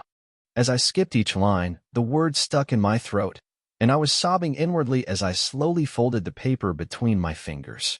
I put my head in my hands and cried for a while. Irva, I said, whispering through my teeth, I will always love you, Irva. I cried in sobs, holding the piece of paper between my trembling and cold fingers, like a mother holding her baby on her lap. While the snow was falling on Axahir again, the bitter cold licked my face. Desperately, I descended the stone steps and looked at Irva's windows with wooden shutters with tightly closed curtains. My eyes were misty and my heart was pounding. I couldn't say goodbye to you. I carried the burden of not being able to say goodbye to you. I was looking at the notepad and muttering to myself. As soon as I left the street where Ova's house was located, my steps accelerated towards the mansion where we met. My pupils were dilated and my brows were furrowed. After I slowly put the paper in my palm into my pocket, a strong voice echoed in my ear. I will recite. I will recite this adhin in the name of Allah. Your dirty boots cannot reach our goals. We sacrifice a vein full of our blood.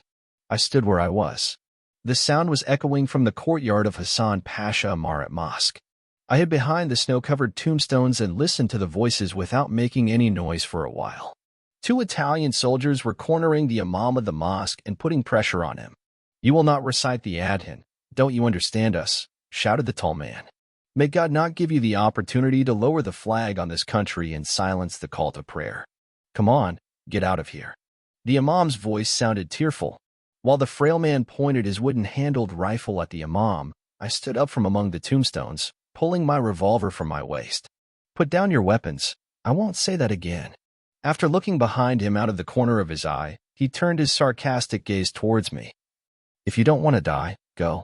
He was speaking with difficulty in broken Turkish. I wonder if you should kill me, what it feels like to die with your body while your soul lives. While the imam stood without even blinking his eyes, gunshots echoed in the courtyard. While the pigeons sleeping on the edge of the fountain were rising, making the sound of their wings, the smell of gunpowder coming from the tip of the rifle spread throughout the courtyard. The imam lay on the ground with his blood flowing from his baggy, shabby cream-colored shirt and stained the snow red. One bullet is more than enough to take your life. It's that simple. As the veil fell over my eyes, I felt the taste of blood leaking from between my teeth on my lips. Without thinking, I pulled the trigger repeatedly. As the lifeless bodies of Italian soldiers fell to the ground, blood poured from the holes in their heads. My eyes caught the flag hanging on the edge of the embroidered door of the mosque. I ran and took the flag from where it was and draped it over the martyr imam lying in black blood. His cold and pale face looked at me helplessly for the last time. After covering the flag, I muttered, "Thanks to the homeland. Place. May you rest in peace, brave imam. The call to prayer will not stop. The flag will not come down. We are ready to sacrifice a vein of our blood after you." While putting my revolver on my waist, I ran away from the imam's cold corpse. While looking at the pale yellow facade of the mansion, I noticed the open shutters and lazily approached the door and opened it. As the ornate wooden door opened, I stepped into a deep gloom and was exposed to the intense smell of tobacco. While my friends, who realized I had arrived, gathered noisily upstairs, I went inside, shaking the snow off my boots.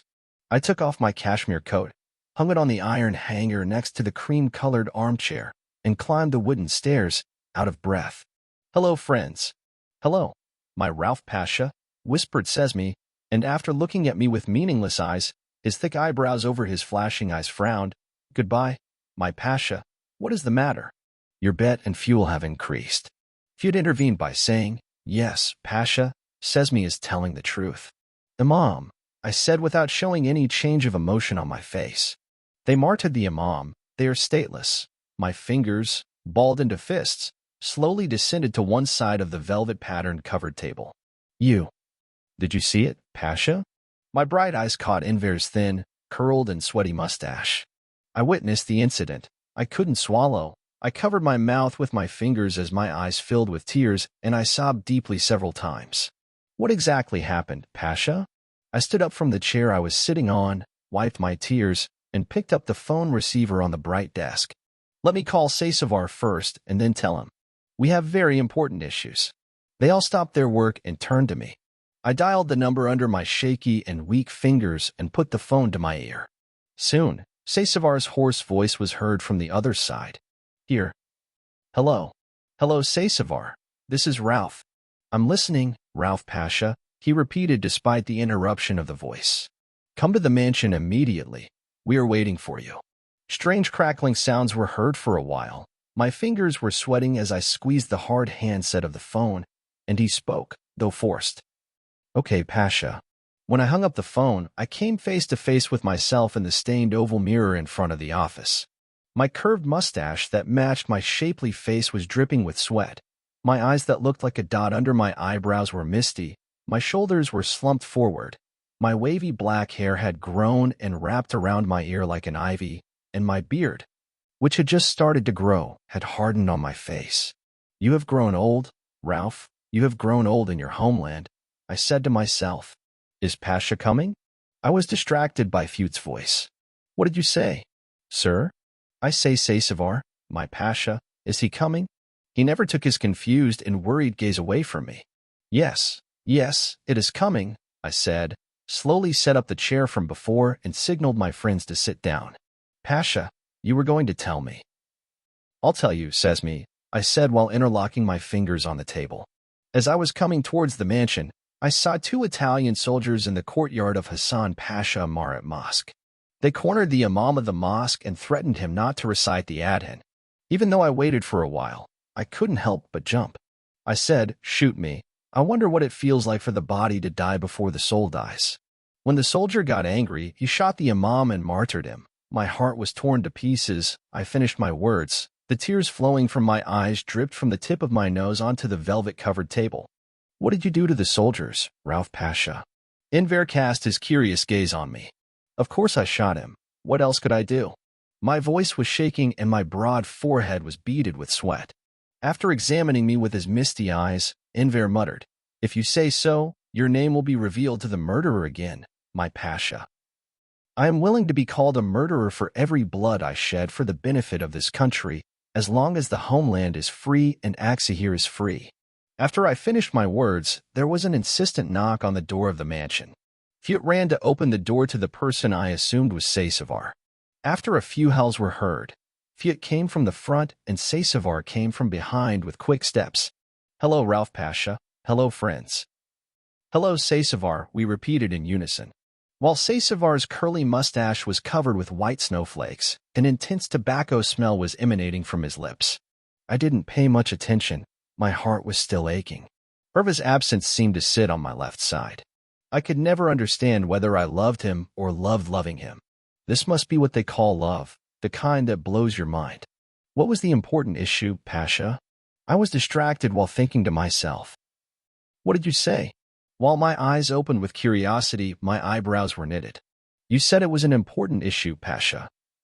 Enver was trying to understand why I was stunned while pushing his wire-rimmed glasses up his nose with the index finger of his left hand. I understand. Okay, let me explain. Enver interrupted me by pinching his chin between his index finger and thumb. You were bored with something else, Pasha? Would you like to share it with us? Saysavar approached the table with her chair under it, scratching her nose red from the cold. No. Pasha, you have been very calm since you arrived. Your face has almost turned pale. I swallowed hard as I stared at my feet with my glazed eyes. Irva, I started speaking. My eyes were filled with tears and my voice was shaking. Irva left Aksahir. As soon as I finished speaking, the expressions on everyone's faces became dull and their dark pupils opened. How can this be, Pasha? I found his letter in front of his door. He just left without even saying goodbye to me. While Saysavar was looking at me with tearful eyes, she clasped her arms together on the table and looked me up and down. Where did my Pasha go? I scratched my newly emerging beard and twisted my dry lower lip helplessly. I don't know. I really don't know. Maybe it is far away, or maybe it is just as close, in my heart, for example. There was a deep silence at the table. I took out my square embroidered handkerchief from my pocket and wiped the tears from my eyes. He will certainly return, my Pasha. Be astute, be strong. It is enough for us. Saysavar muttered through her teeth while watching the oil lamp on the wall with her absent-minded eyes. What is love, anyway, other than hopelessly hoping? I kept silent by interlocking my fingers. I collected myself and continued my words. Anyway, let me tell you about the plan I have in mind. It is a very important issue for all of us. Everyone gathered in their chairs and paid attention to me, their amber eyes shining in the light of the pale gas lamp. We are listening to you, Pasha. Enver frowned and focused on what I was going to tell him.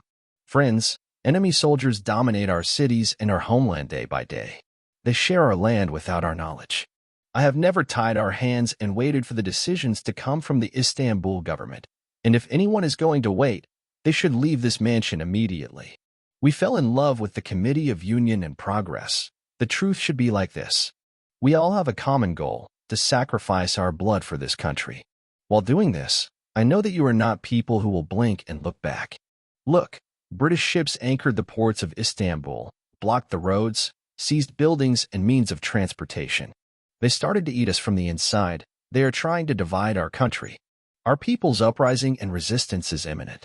You know that Mustafa Kemal Pasha, the torchbearer of this resistance, will be in Axa here in a few days, but we can't host him in this mansion, I said and kept silent and took deep breaths. My voice was shaking and my face was shadowed as I spoke. Tullet, who had not spoken nearly since I arrived, opened his eyes and asked with anxiety, "Where will we host it, Pasha?" "At the Western Front headquarters." But my Pasha, Sesni couldn't swallow. She slowly squinted her beady eyes. "But that place is in the hands of the army now. It would be very dangerous for us to do so." Without allowing me to speak, Enver intervened and spoke excitedly with his shining eyes. "Well, why can't it be in our hands?" My dry lips curled up slyly because Enver and I had the same thoughts. Enver is right. Why shouldn't it be ours? How so, Ralph Pasha? Saysavar was scratching her wavy black hair that had been freed from the cap. "We will take it from them." My relaxed attitude made my friends nervous. I saw beads of sweat flowing down Fute's forehead. "Are we only going to take 6 people away from them?" I stood there without speaking for a while, making rhythm on the table with my bony and shaky fingers. "Yes, we have no other choice. We will take that headquarters again." While repeating my words, I slammed my fist on the table. My friends fell silent, and while their gazes fell in front of them, I came face to face with Enver. "Friends, are you with me?" "Always, Ralph Pasha," they said in unison. While their amber eyes were shining, the anxious atmosphere on their faces had disappeared.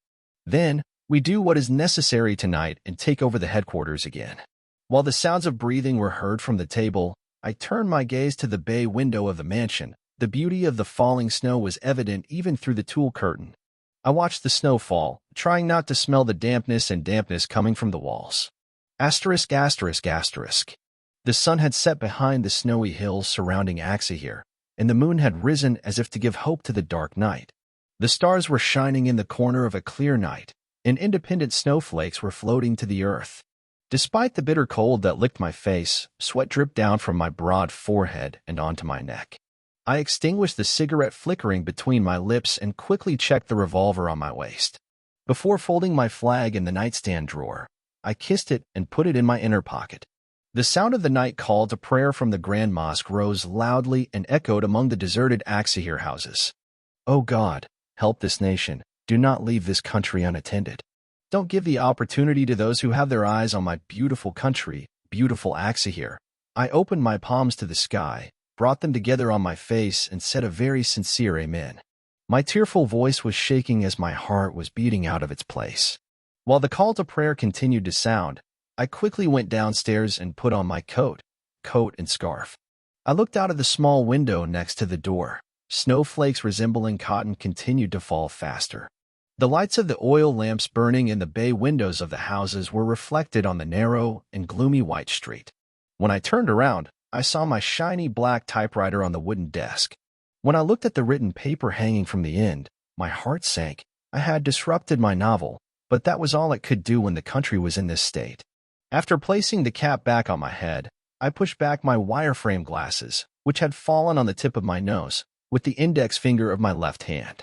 After turning off the oil lamp that was flickering on the wall of the ground floor, I slowly opened the door of my house, and as a steel-like cold took over my whole body, I involuntarily shivered.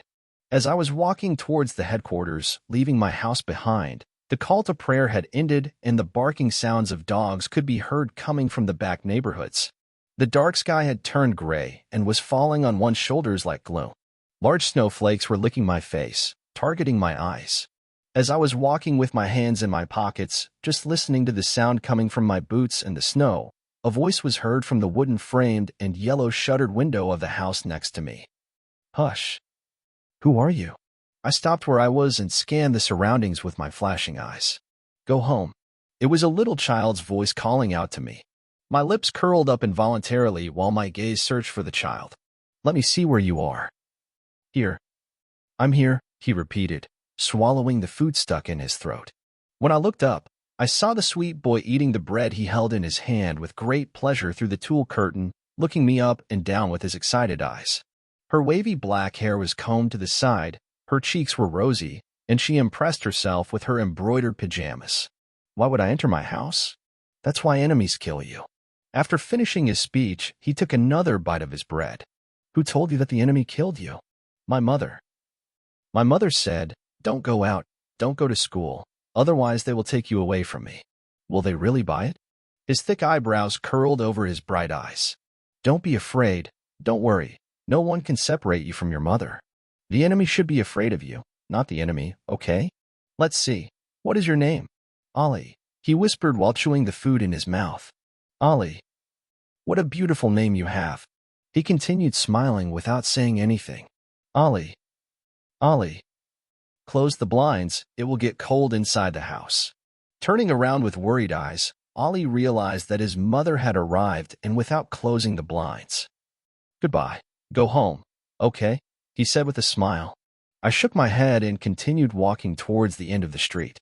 We owe it to you, children. You will walk these streets with laughter, not fear. You will play games on this street. You will fall in love on this street. You will get injured on this street. You will heal on this street. The country will belong to all of us. We will dedicate this land to the smile of an innocent child. I continued walking quickly, muttering to myself. The snow could be seen under the pale lights burning in front of the houses. My hands were shaking and my face was almost frozen. When I arrived in front of the Western Front headquarters, I stood where I was for a while, watching the pale white facade of the building, its wooden framed windows, brown shutters, the vibrant honeycomb-colored lights burning in the rooms, and the roaring cast iron stove burning in the lobby. My eyes were full of tears and my heart was pounding. Pasha, I heard a low, whispering voice. When I turned my uneasy gaze behind me, I saw that my friends were sitting on wicker chairs under the plane tree right across from the headquarters, and they were looking at me. I walked towards them slowly. Have a good evening, friends. Thank you, Pasha, they said, their eyes shining and their faces smiling. Enver stood up from his wicker chair and took out his gun from his waist. When are we doing what is necessary, Pasha? The expression on my face calmed down, my eyes narrowed and my eyebrows knitted together. After looking throughout the headquarters, I fixed my eyes on Enver again. When the time is right, I said and let out the breath I had accumulated in my lungs, the ash-colored smoke coming out of my mouth mixing into the clear night. While I was watching the headquarters next to Saysavar, I sensed movement in the lobby. A silhouette was approaching the door. Pasha, look.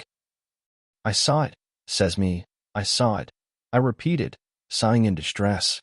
My fingers, shaking from the cold, were clenched into fists, and I felt my palms sweating from clenching them together. The wooden door of the headquarters was slowly opened, and the faint honeycomb-colored lights coming from the lobby fell on the snow and illuminated the front of the door.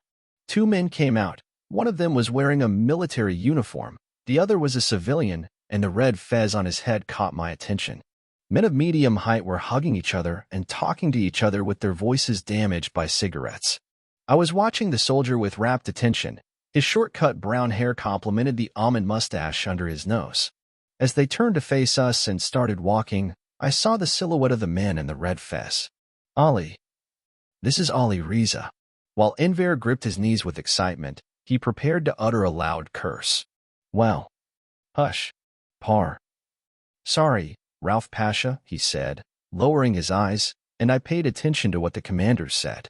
The Istanbul government will lead us to victory. The Ottoman Empire, which we love, will reign in these lands again. Sunrise is near. Ali Riza Effendi, look here, the big world is with us, he shouted and showed the flag waving in the sky. When Ali Riza and I raised our eyes at the same time, we looked at the British flag waving under the snow. My heart was stuck. While I was gritting my teeth, I heard a not very strong voice behind me. Yusuf. This is Commander Yusuf. Tullet stood up from his wicker chair and continued to look at the man with a frown. What? Sir? I say, Pasha, this is Commander Yusuf. That person appointed by the Istanbul government, I said, looking at his pale face. Home. Yes, my Pasha, that is it. Let's take down that flag from that post, Pasha. I felt the pain of our martyrs in Kanakil. My heart was stuck. What kind of conscience do you have? What the hell are you? He was furious and his hands began to shake with anger. Ali Riza and Yusuf, I said, while looking at the two of them with sarcastic eyes. Ali Riza left Yusuf and disappeared in the deserted and dark street next to the headquarters with the Italian soldiers behind him. Yusuf disappeared by entering through the ajar door of the headquarters. Everyone was squirming in their seats, looking at the building with narrowed, angry eyes. There is no point in waiting any longer. God help us, crazy hearts. Long live Rauf Pasha. Enver repeated and hugged my neck tightly. May God help you. May God help our country. He stroked his curly mustache and took out the metal-handled gun from his waist. Let me tell you, Enver, don't be crazy and put us at risk. Without taking his sparkling eyes off me, he let out a tiny whispered laugh from the tip of his nose. My heart was pounding as I walked step by step under the plane tree towards the area in front of the headquarters. I was praying inside, looking at the snowflakes blowing on my eyelids. Despite the darkness of the night, the sky turned a leaden gray color, and the moon illuminated our path with its gloomy shine. We stood in front of the door, trying not to smell the heavy coal and smell coming from the chimneys. The soldier standing right next to the door frowned, pointing the handle of his rifle. What are you doing here at this time of night? Disperse immediately. While looking at the soldier with calm eyes, I frowned and took my hands out of my pockets. Good evening, soldier. I won't repeat it again. Disperse and go home. While Enver was cleaning the snowflakes from his mustache, he squeezed my trembling fingers into a fist. Calm down, we are not enemies. Sesavar spoke sarcastically to the soldier with a fake smile on her lips. Go, man. Enver covered the soldier's mouth with his hand and took the thick-bladed knife from his waist and put it on the Italian soldier's throat. As the soldier fell to the ground with blood gushing from his throat, Enver slowly loosened his blood-stained hand from the soldier's throat. He said angrily, cleaning the knife and his hand in the snow. I need to get rid of the dirty blood on my hands immediately. How can even the blood of a human being be bad? It was as if he vomited hatred into the face of the soldier who was lying on the ground. Pasha, Tullet's trembling voice was heard. They shouldn't notice. They will notice. Tullet, we will go inside now. This is just the beginning. His eyes twitched while his hands and feet were shaking. I turned my uncaring eyes towards the door of the headquarters and slowly opened the door without attracting much attention. The warmth of the burning stove inside licked my face. As soon as I stepped into the lobby, the smell of orange peels burning on the stove filled my lungs. I remembered how much I missed you. Without spoiling it, I calmed the expression on my face. The soldiers working at their desks were shocked when they saw me. Because these soldiers were the privates who served with me. Rust. Hush. Be quiet. I put my dry and bony index finger on the tip of my pointed nose and told them to be quiet. Good evening, my lions. Good evening, Rauf Pasha. We missed you very much.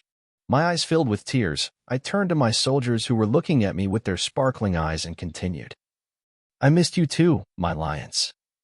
They have spoiled you too much, Pasha, but good days are near. I cried for a while, hugging the frail soldier whose mustache had just turned sweaty. Oh, it is near. May God give you strength. Amen, Pasha, amen. Sesavar approached the table, wiping her tears with the square embroidered handkerchief in her hand. Can you help us? Say die. Let's die, Sesavar commander. Very good. We came to take this headquarters. The soldier's facial expression became dull, his eyes widened, and he could not swallow. But how can this happen, Commander? It's swarming with Italian soldiers up there. Enver smiled slyly while scratching his mustache. Don't worry, just help us after we do what is necessary. The soldier frowned while scratching his sweaty scalp. Required? Enver took his gun from his waist and looked up from the wooden steps. Nothing could be heard other than the occasional sound of a pair of boots. While rubbing her fingers, Sesme asked in a determined but low voice. How many people are up there? There are only 2 soldiers on duty at Commander Yusuf's store. Where were the soldiers swarming? The soldier shyly turned his gaze to Tullet. They are in the rooms. If the sound is heard, they will all flock to you. That's why I said. Don't worry, just protect us down there. Let this end quietly. While speaking confidently, I supported myself on one side of the table with my shaky hands. We are at your service, Rauf Pasha, he said while licking his dry lips. I took out my revolver from my pocket and grasped the handle of my gun with determined eyes. While my heart was pounding, beads of sweat were streaming down my forehead due to the heat coming from the stove. While I was standing in the lobby, I heard Enver's whispering voice next to me. Let's go, Pasha. Without wasting any more time, his wide eyes under his eyebrows, which were drawn like a bow, were opened with excitement, and the gun he was holding in his hand made his palms sweat. May God help us, friends. Let's not break away from each other, I said. Enver appeared right next to me, and the others followed us. As we climbed up with each step in our boots, the sounds of laughter and conversations were getting louder. When the two soldiers standing at the door of the command room saw us coming, they rushed towards us and tried to stop us. When I signaled Enver by raising my right eyebrow, we simultaneously took out our knives and stabbed them in their throats without even allowing them to speak. They fell to the ground covered in blood, making wheezing sounds, and filled the gaps in the wooden floor with blood. "Okay, Pasha," said Enver, without taking his hateful eyes off the Greek soldiers. I turned my sorrowful gaze behind me. Everyone was watching the closed doors with rapt attention. Nikolaos Trikoupis. Clenching my teeth together, I whispered the name of the commander in the golden frame. But wasn't the commander Yusuf, Pasha? I turned my calm gaze to Saysavar. He is just an intermediary. This nation knows who controls whom right now, Saysavar. My voice came out harsh, and my fingers clenched into a fist. Enver smoothed his curly black mustache under his small and red nose and put a bullet into the barrel of the gun. His large eyebrows were frowned as the sweat flowing through his wavy hair parted in the middle glistened on his forehead. He brought his snow-filled boots down to the rotting wooden door, and a dense cloud of dust rose as the door's hinges creaked and broke.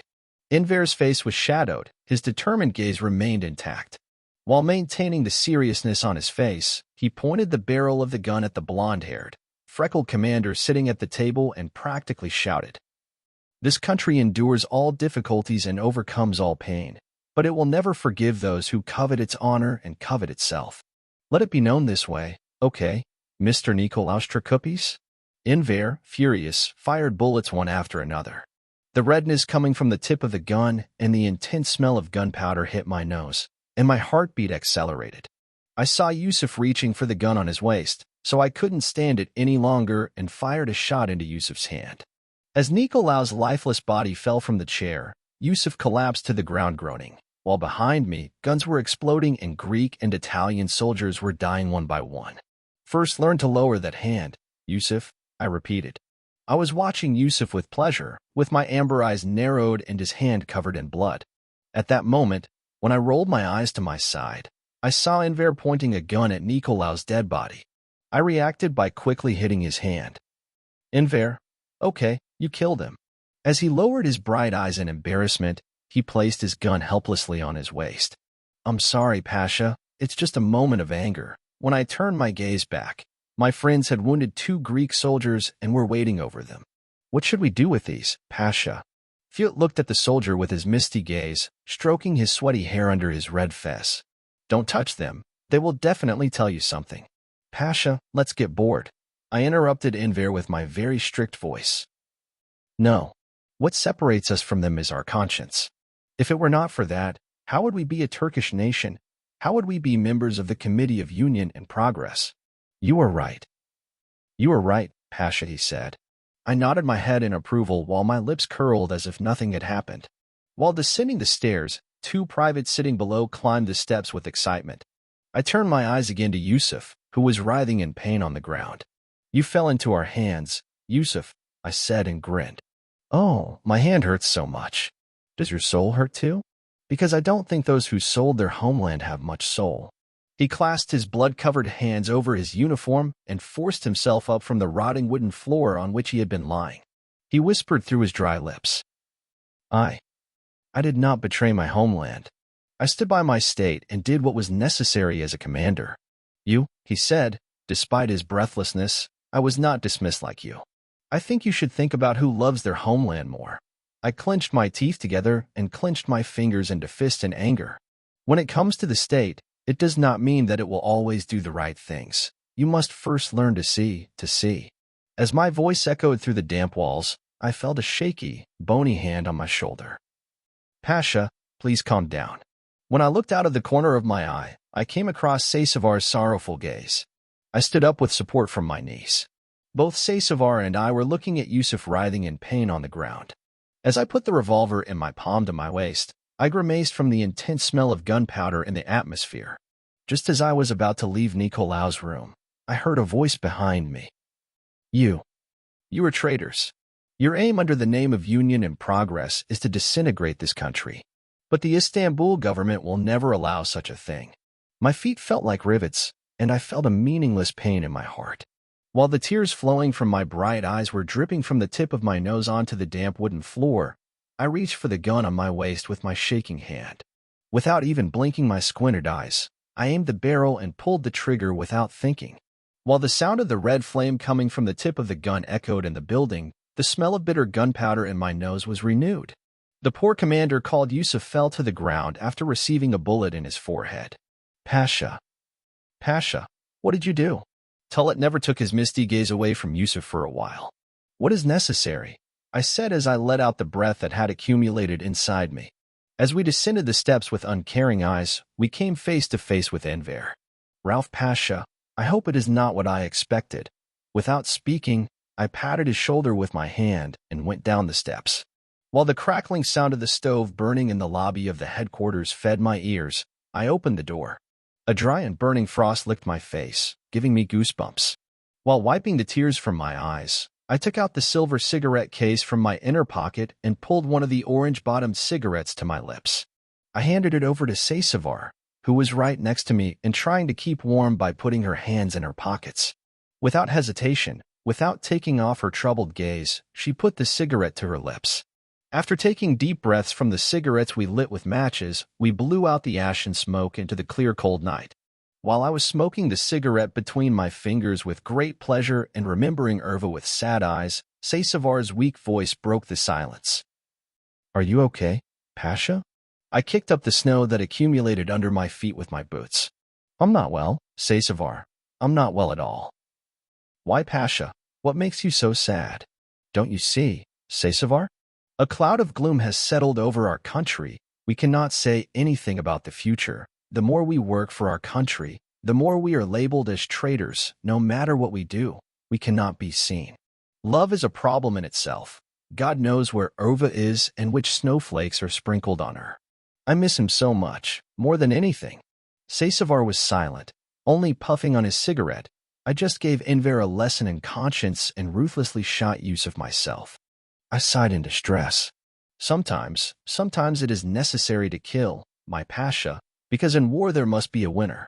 Yes, although conscience is at the forefront for us, our goal is to save our homeland. I pulled the cigarette from my dry lips and smiled involuntarily. While Saysavar and I were looking at the gradually clearing sky, we were watching the white and large snowflakes covering the barren colored lands of the steppe with a white quilt. At that moment, the door of the headquarters slowly opened, and when we came face to face with Sesmi, he adjusted his cap and greeted me. As I took another drag from my cigarette and blew the smoke out, my eyes caught the silver-embroidered frame in Sesmi's hand. What is that, Sesmi? While his well-formed eyebrows under his broad forehead were frowning, his gaze excitedly examined the flag on top of the flag. My flag, Pasha, it is time for this flag to come down. I flicked the red ash from the tip of my cigarette between my fingers towards the snow. Sind, it must be slipping. How will you get there? Without taking his gaze off the white painted shirt, he squinted his eyes, took a deep breath, and unbuttoned his cardigan one by one. Ignoring the cold, he took off his cardigan from his large body and handed it to Saysavar, who was standing next to me with curious eyes. Don't worry, Pasha, I cannot allow the British flag to fly any longer. He opened the cover of the silver frame, took the bright red flag between his hands, brought it to his lips, kissed it 3 times and placed it on his head. Then, we showed our love to our flag in the same way. My voice trembled as my eyes filled with tears. We gathered under the post, crushing the snow drifts. I untied the knot of the moldy, creaking spool and slowly pulled the flag down. I whisked the British flag, which was covered in thin white, clean it. Meanwhile, Saysavar was watching me with uneasy eyes as she blew her cigarette-smelling breath into my face. I took the flag and placed it in front of the window with brown shutters. Pasha. Sir Saysavar? Why did you put the flag there? I kept the calm expression on my face. I cannot be disrespectful, Saysavar. After taking his hands out of his pockets, he turned his eyes to the pale flag in front of the window. But Pasha, that enemy, I interrupted him. Remember, we are not them. If I violate this flag, what difference will I be left from those degenerates, right? While Sesmi grasped the flagpole tightly with her hands, Saysavar remained silent with her timid eyes. Taking strength from his elbows, he came halfway to the ship and raised the flag. I wore it, Pasha. Oh God, may God bless you. May this body of yours that is cold for the sake of your nation not perish." He threw himself on the snow and started to pull on the ropes with excitement. While the pulley was making creaking sounds, our red flag was waving and rising into the sky. When I looked at Sesame, I saw that he was watching the flag as cheerfully as a child. "That's it, Pasha." While stepping back proudly, Seysavar quickly placed the cardigan in her hand onto Sesame's broad shoulders. "We are where we belong again, Pasha. We are at the Western headquarters, where our hearts beat." As the liveliness in my eyes disappeared, I intertwined and rubbed my fingers that were shaking from the cold. "Yes, we are back where we belong, but this will not please both the Istanbul government and the enemies. They will do their best to take this headquarters from us. The real difficulty of the task begins from now on." Sesame turned his troubled gaze from the flag to me. "You are right. You are right, Pasha. Of course, they will not give up easily." As soon as Sesame finished his words, the door of the headquarters opened again, and while the sweet warmth coming from the stove was licking my leg, I heard Fute's voice. "Commander Ralph, can you take a look?" I turned around without taking my fingers out of my pocket, shaking from the cold. "Sir Fute?" He handed me the envelope he was holding in his hand. "The letter that came out of Nikolaus's pocket, Pasha." My eyes moved to the paper with excitement. I quickly grabbed the letter from Fute's hand and slowly opened the envelope. The smell of straw paper mixed with the smell of ink licked my nose. When I opened the folded paper, I saw a text written in crooked handwriting. Sighing in distress, I began to scroll through the lines. "Dear Nikolaus Commander, you know that the Istanbul government appointed you here, and we are very honored by this decision. I would be very happy to have a sane, brave commander who does not betray our homeland lead our struggle. Yes, we know that your job is very difficult, but know that we, as Aksahir and Anatolia, are behind you. Both my commander Yusuf and you, my dear commander Nikolaus. We are always with you against our enemies, the Committee of Union and Progress, and we will not surrender this beautiful homeland to a group of people whose aim is to tear our country, Aksahir, apart. I have no doubt that you will erase the names of Ralph, Fute, Sesame, Enver, Seysavar, and the traitor Tulet from history.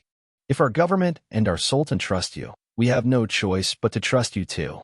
Our state has always followed the path of truth, and today we are ready to fight hand to hand against those who call you traitors. Hukmuarate newspaper is always at your disposal. We are with you to finish our enemies, Commander Nikolaus. Ali Riza. Decree of Will. When I came to the end of the article, I couldn't swallow while my eyes were diving. I could feel the excited breathing of my friends right next to me, who were watching me with curiosity. I put my thumb between the folded paper and turned my gaze to the sky as I folded the paper. Who wrote this letter? I remained silent as the snow fell rapidly on my dark cardigan and the paper between my fingers. Later. Ali. It was written by the degenerate called Ali Riza, I said. Is that pro-Istanbul government, dishonest journalist Ali Riza? I let out the air that had accumulated in my lungs. Yes, that's it. I don't have the courage to call that guy a genius. The guy you call a journalist has purity and honor. A person who melts every time he sees the sun like this cannot be a journalist. My hands and feet shook as my voice rose. Seysavar spoke without taking her amber eyes off me. You are right, Ralph Pasha. He does not even have a stance. After straightening the pale red fez on my head and stroking my snow-covered mustache, I turned to Fute. Can you call Enver? He took his hands out of his pockets and disappeared into the headquarters with determined eyes. Friends, we are dispersing. You stay here on guard. If there is a situation, let's communicate as soon as possible. Yes, Ralph Pasha, Sesame, and Seysavar repeated in unison. As the snow was blowing from the gray sky, Enver appeared at the door with his face shadowed. You ordered me, Pasha. Yes, Enver. Let's go. His eyes turned as if they were popping out of his head. But my Pasha. There's no buts. Are you going to leave me alone in these streets? He came to me with shy eyes and buttoned up his coat. Is that possible, Pasha? I only said that so as not to leave the headquarters alone. My lip curled slowly. The others are staying, don't worry, I said and started walking under the dim lights in front of the headquarters. Even though Enver was reluctant, he fell behind me and started walking with me. From time to time, their footsteps mixed with their distressed sighs, but I ignored them. He ran to catch up with me, and when we arrived in front of the Grand Mosque, The night call to prayer echoed in the gloomy and narrow streets of Aksahir. While the muezzin was reading the adhan with his raspy voice, the moment when the imam was shot came to my mind. My eyes were full of tears and my face was pale. My attention was broken by Enver's voice. Still, do you still love Minerva? What? Should my story be left unfinished just because the war broke out? Of course, I love it. He turned his eyes to the minaret with its bright lights on, and while the call to prayer was ringing in my ears, I closed my eyes in peace and begged God to be able to reunite with Erva. Don't you have any information about where he went, Pasha? I sighed deeply. Oh, I wish I knew. I shall have no knowledge until I receive a new letter from him. Do you know what hurts me the most is that the person buried deep in your heart is far away from you. May God bring us together, Pasha, come together on good days. My lips curled with joy. Even the thought excited me. Amen, Enver. Amen. When we reached the corner of the mosque wall, he shook my hand and looked into my eyes. Have a good night, Rauf Pasha, he said. Good night, I whispered, without changing the calm expression on my face. With light steps, Enver turned into a silhouette at the end of the narrow, gloomy, and dark street and disappeared. So, helpless, I stepped into my house. My hand reached for the button on the radio in front of the shuttered window, and after my fingers slowly turned the dusty button, the sound of the folk song was heard among the strong crackling sounds, breaking the deep silence of the night. Greasy bullets tear the night. Don't let fear surround the mountains, my heart. May your migration not bloom on the path of roses. While listening to the folk song with great pleasure, I took out my steamed wine from my fridge and watched with pleasure as the blood-red wine was filled into the crystal glass. I missed drinking delicious wine so much that I enjoyed the tart and bitter taste by taking sips from the glass one after the other. I was watching the snow fall as I sat in front of the window with the blinds open. I quickly reached into the nightstand drawer and took Erva's snow-white embroidered handkerchief in my hands. I inhaled the scent on the tissue deeply into my lungs and felt as if it were next to me for a bit. While Erva's scent was wafting in my nose, I took another big sip of my steamed wine and turned my misty gaze to the snowflakes scattered like a quilt on the night. When the folk song on the radio ended, I took the last sip of my wine. As my eyes slowly closed, my head started to feel dizzy. I staggered up from the sofa I was sitting on and put Erva's handkerchief in my palms into the nightstand drawer. After leaving the steamed, empty glass on the table, I slowly laid my head on the pillow. As the tiredness of the day pulled my eyelids down, I heard a sound. When I turned my head from my bed, I tried to understand the sound. The wine I drank was making me dizzy terribly. The sound echoed again on the steps of my house, a strong hand knocking on my door. I stood up, pulling the snow-white quilt at my feet, tidied myself up, and went down the steps. As I approached the door, I started to hear a woman's voice sobbing inside. She was constantly crying and sniffling. While my eyebrows were furrowed, I grasped the cold, iron handle of the door with my trembling fingers and slowly opened it. Standing in front of me was a beautiful woman in a snow-white, thin tulle-like dress, her brown, wavy hair falling over her shoulders, her gaze falling forward, her tears dripping on the snow. Who are you? She sighed again and lifted the thin veil from her face. My eyes opened wide as my heart pounded. Erva was looking at me with her beautiful and bright face wet with tears. Erva. She threw herself into my arms while sobbing. I hugged her delicate and shapely body tightly while breathing in the scent of her hair. I missed you so much, Rauf. I missed you too. I missed you so much too, Erva. Where were you? Why did you leave me? His dry and bony fingers clamped tightly around my back. I didn't leave you. I can't leave you. I cannot live without you. Warm tears flowing from your eyes were dripping on the shoulders of my furry cardigan. Never leave me. Okay? Even if war breaks out, I don't want our love to be left unfinished. I want to live in your smile. Her body in the snow-white tulle dress trembled internally. Forgive me, my darling. Forgive me. I will love you very much. I will always love you. I am grateful to you for putting me aside in your brave heart. I believed in love in your arms. Forgive me, okay? It slowly slid out of my arms. He caressed my chin with his cold and trembling hands. When he touched his warm, moist lips to mine, we were both crying while kissing each other. The tears flowing from our eyes met on our lips. I felt his breath as he withdrew from me. He looked away from me with his full eyes. Strands of hair blowing in the wind were on the edge of my lips. I caressed her face as if I didn't want to offend her, and as I gathered her hair, she moved away from me step by step. Irva. Irva. Where to go? Goodbye, my darling. Goodbye, Ralph. I wanted to run after him as he descended the steps, but it was as if my feet were riveted. I will always love you. Even if I am far away, you will always be in the depths of my heart.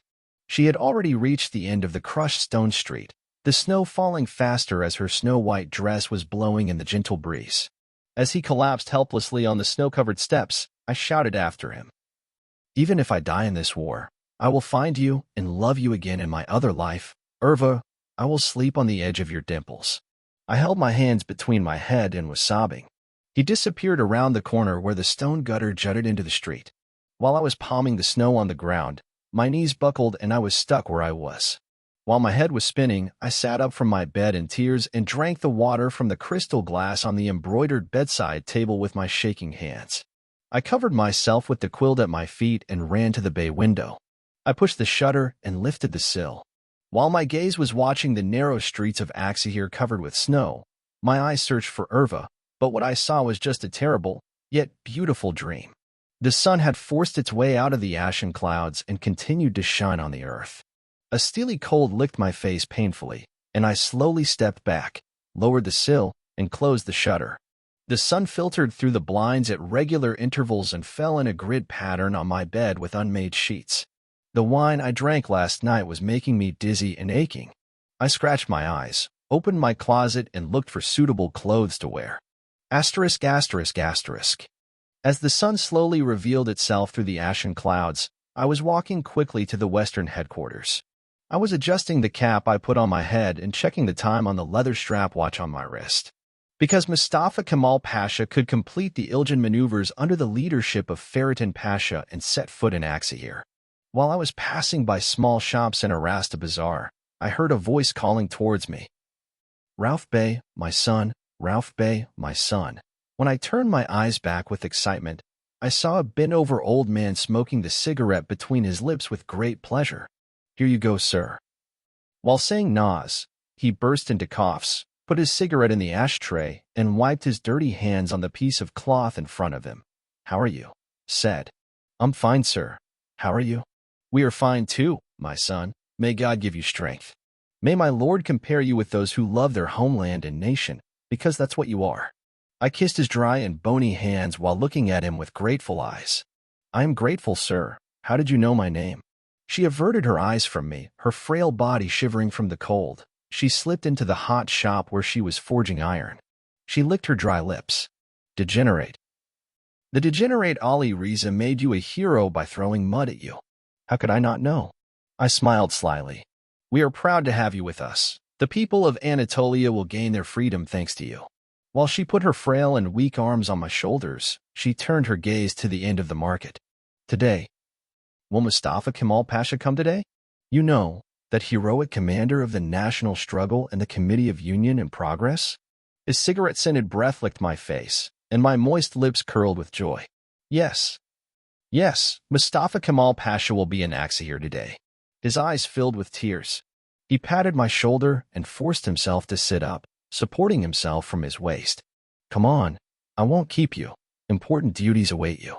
While blowing the wheezing breath coming from his lungs towards the gloomy air, I went back into the shop where he was forging iron and closed the door. When I arrived in front of the headquarters, I saw a meaningless crowd, but there were no occupying forces. When I opened the door of the headquarters, passing through the people gathered, I met my friends waiting for me with curious eyes. Oh, finally, my Pasha. Oh no, what happened? I asked, while looking at Saysavar. We thought something had happened to you. I smiled involuntarily as I patted my head, which I saved from the cap. No, nothing will happen to me. In the silence that occurred at that moment, only the crackling sounds coming from the stove could be heard. Everyone was smiling and cheerful, as if there had never been a war. We are full of hope, even a little bit, Pasha. When I turned my gaze to Saysavar, she was just smiling at me. From where? That's because Mustafa Kemal Pasha, one of the brave commanders of the Committee of Union and Progress, will be here soon. I rubbed my hands together and put my bony fingers on his shoulder. This country will rise on the shoulders of many Mustafa Kemals. May God forgive it to this nation. My team had done its part and started to watch Mustafa Kemal's way with excited eyes. The door of the headquarters was quickly opened and Sesme's loud voice echoed in the lobby. Her neatly combed wavy hair was scattered in the post-snowstorm. "They are coming. They are coming, Pasha." Excitedly, I stood up from the armchair where I was sitting and put my thick, furry cap on, tidying up my hair that was parted in the middle. Sesme opened the door of the headquarters all the way and started waiting for us. With my heart pounding, I quickly walked out the door. As a steel-like cold hit my face, my eyes caught sight of the three group of horsemen approaching here. Horses' hooves were echoing on the snow-covered crushed stone street. Sitting in all his majesty on a snow-white feathered horse was a blond-haired man, his brows furrowed and his broad forehead wrinkled under his cap. His soldiers dismounted him with great care, his shiny leather boots halfway through his faded green trousers. After smoothing out the wrinkles with small hand movements, he approached me with regular steps. "Hello, Ralph Pasha." While his sharp blue eyes under his golden eyebrows widened in mine, I shook his hand, which remained warm despite the cold, and added, "Hello, Mustafa Kemal Pasha, welcome." His deep and authoritative tone of voice impressed him. As he passed me, a pleasant smell licked my nose. He put his hands next to his cap and greeted my friends with his loud voice. "Hello, friends." "Hello, Pasha." Their repeated voices echoed in the skies of Aksahir. As I walked next to him, my chest swelled and my heart felt like it was about to stop with excitement. Before entering the Western headquarters, he took a long look at the facade of the building. He rolled back the sleeves of his loose-fitting jacket slightly, put his hands on his waist, sighed deeply, and then continued. "Long live, together we will purify our homeland from these." My lips under my curly mustache curled with joy. "Thank you, Pasha. May the spirit of union and progress always live." He fixed his eyes on the door of the headquarters and walked inside with determined steps. Just as I was about to throw myself onto the warm walls of the headquarters, he turned around and added, "I just want to see Mr. Ralph and his team." While my hands and feet were shaking, the sweat rolled down my forehead and made its way to my neck. Enver, Tullet, Fiut, Seysavar, and Sesme started to follow me, looking at me with excited eyes. After Seysavar entered the room last, he slowly closed the door of the headquarters. Mustafa Kemal, with his hands on his hips, climbed the creaking wooden steps without even looking back. As the snowflakes on the furry coat slowly melted, the sweet redness of the flame reflected from the stove was reflected on his smooth skin. His eyes, under his blonde eyebrows, were sparkling and deepening like an endless sea. "Here you go, Pasha, your room," I said, pointing to the room with a bed next to the office room. After filling his lungs with air, he slowly opened the door. While his boots were beating the rotting wooden floor, I caught sight of the typewriter I had forgotten on the table. "The typewriter," he began by saying, his lips curled up cheerfully under his curly and thin mustache. "How beautiful. Whose is this?" He lifted the straw yellow paper hanging from the end and looked at it. My Pasha. I'm sorry, it's stuck here. Let me get it," he said, grabbing my arm tightly as he went to the typewriter. He hummed the writing on the paper with pleasure. "Maybe love meant living a lifetime in his eyes looking at you." My shy eyes bowed to the ground in shame as my cheeks turned red. What a beautiful sentence this is. Is that so? Is that so, sir? Of course. Are you writing a novel? I couldn't swallow, so I parted my hair again with my hand. Yes, Pasha, I was writing a novel, but it was left unfinished when the war broke out. His bright golden eyebrows over his flashing blue eyes frowned. Even if war breaks out, art will not lose its value. Art will always live, and the artist will always exist. They will try to insult and denigrate art, but never allow this, okay, Mr. Ralph? As his determined voice echoed throughout the room, he turned his eyes back to the black typewriter under the pale honeyfoam light. Never. I will never allow such a thing, Mustafa Kemal Pasha. With your permission, let me get my typewriter. Make yourself comfortable. He watched me with his misty eyes, and as he slowly lifted the typewriter, the dust and honeyfoam on it dispersed under the light. Relax, rest, Mustafa Kemal Pasha. He slowly laid himself down on the snow-white covered bed. While I was closing the door, he was watching around with absent-minded eyes.